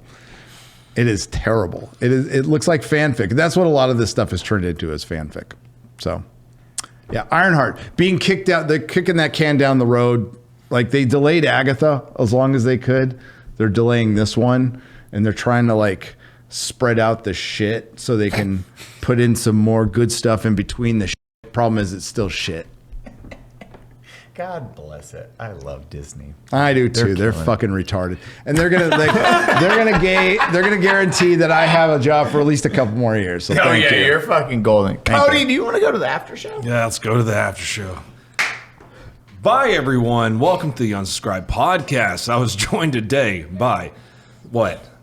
You gonna talk about the Jews again, man? We're just gonna paint Connor as that person. Connor's like, I am not Hitler. Connor Mengele, thank you. King Mangula. I was joined today by Hitler, Eli Double Tap, Nerdrotic, Brandon Herrera, myself, Donald Operator. Please join the after show on Patreon, where we got a little bit of like 10, 15 minutes over there just to hang out. Little spice. Where can we find you at, sir? You can find me. I was going to give you my address. My wife wouldn't like that. You can find me on YouTube or Twitter. Search Nerdrotic. Well, no, if you search Nerdrotic on YouTube, make sure to search Nerdrotic is Toxic, because that's the first thing that comes up when you type in my name for everything. Really? Yes. Oh, congratulations. Thank you. You're making it, dude. I know. That's how we know you succeeded. And soon on Pepperbox. And soon on Pepperbox. Soon on Pepperbox. Boy, fuck yeah. We love you. Kisses.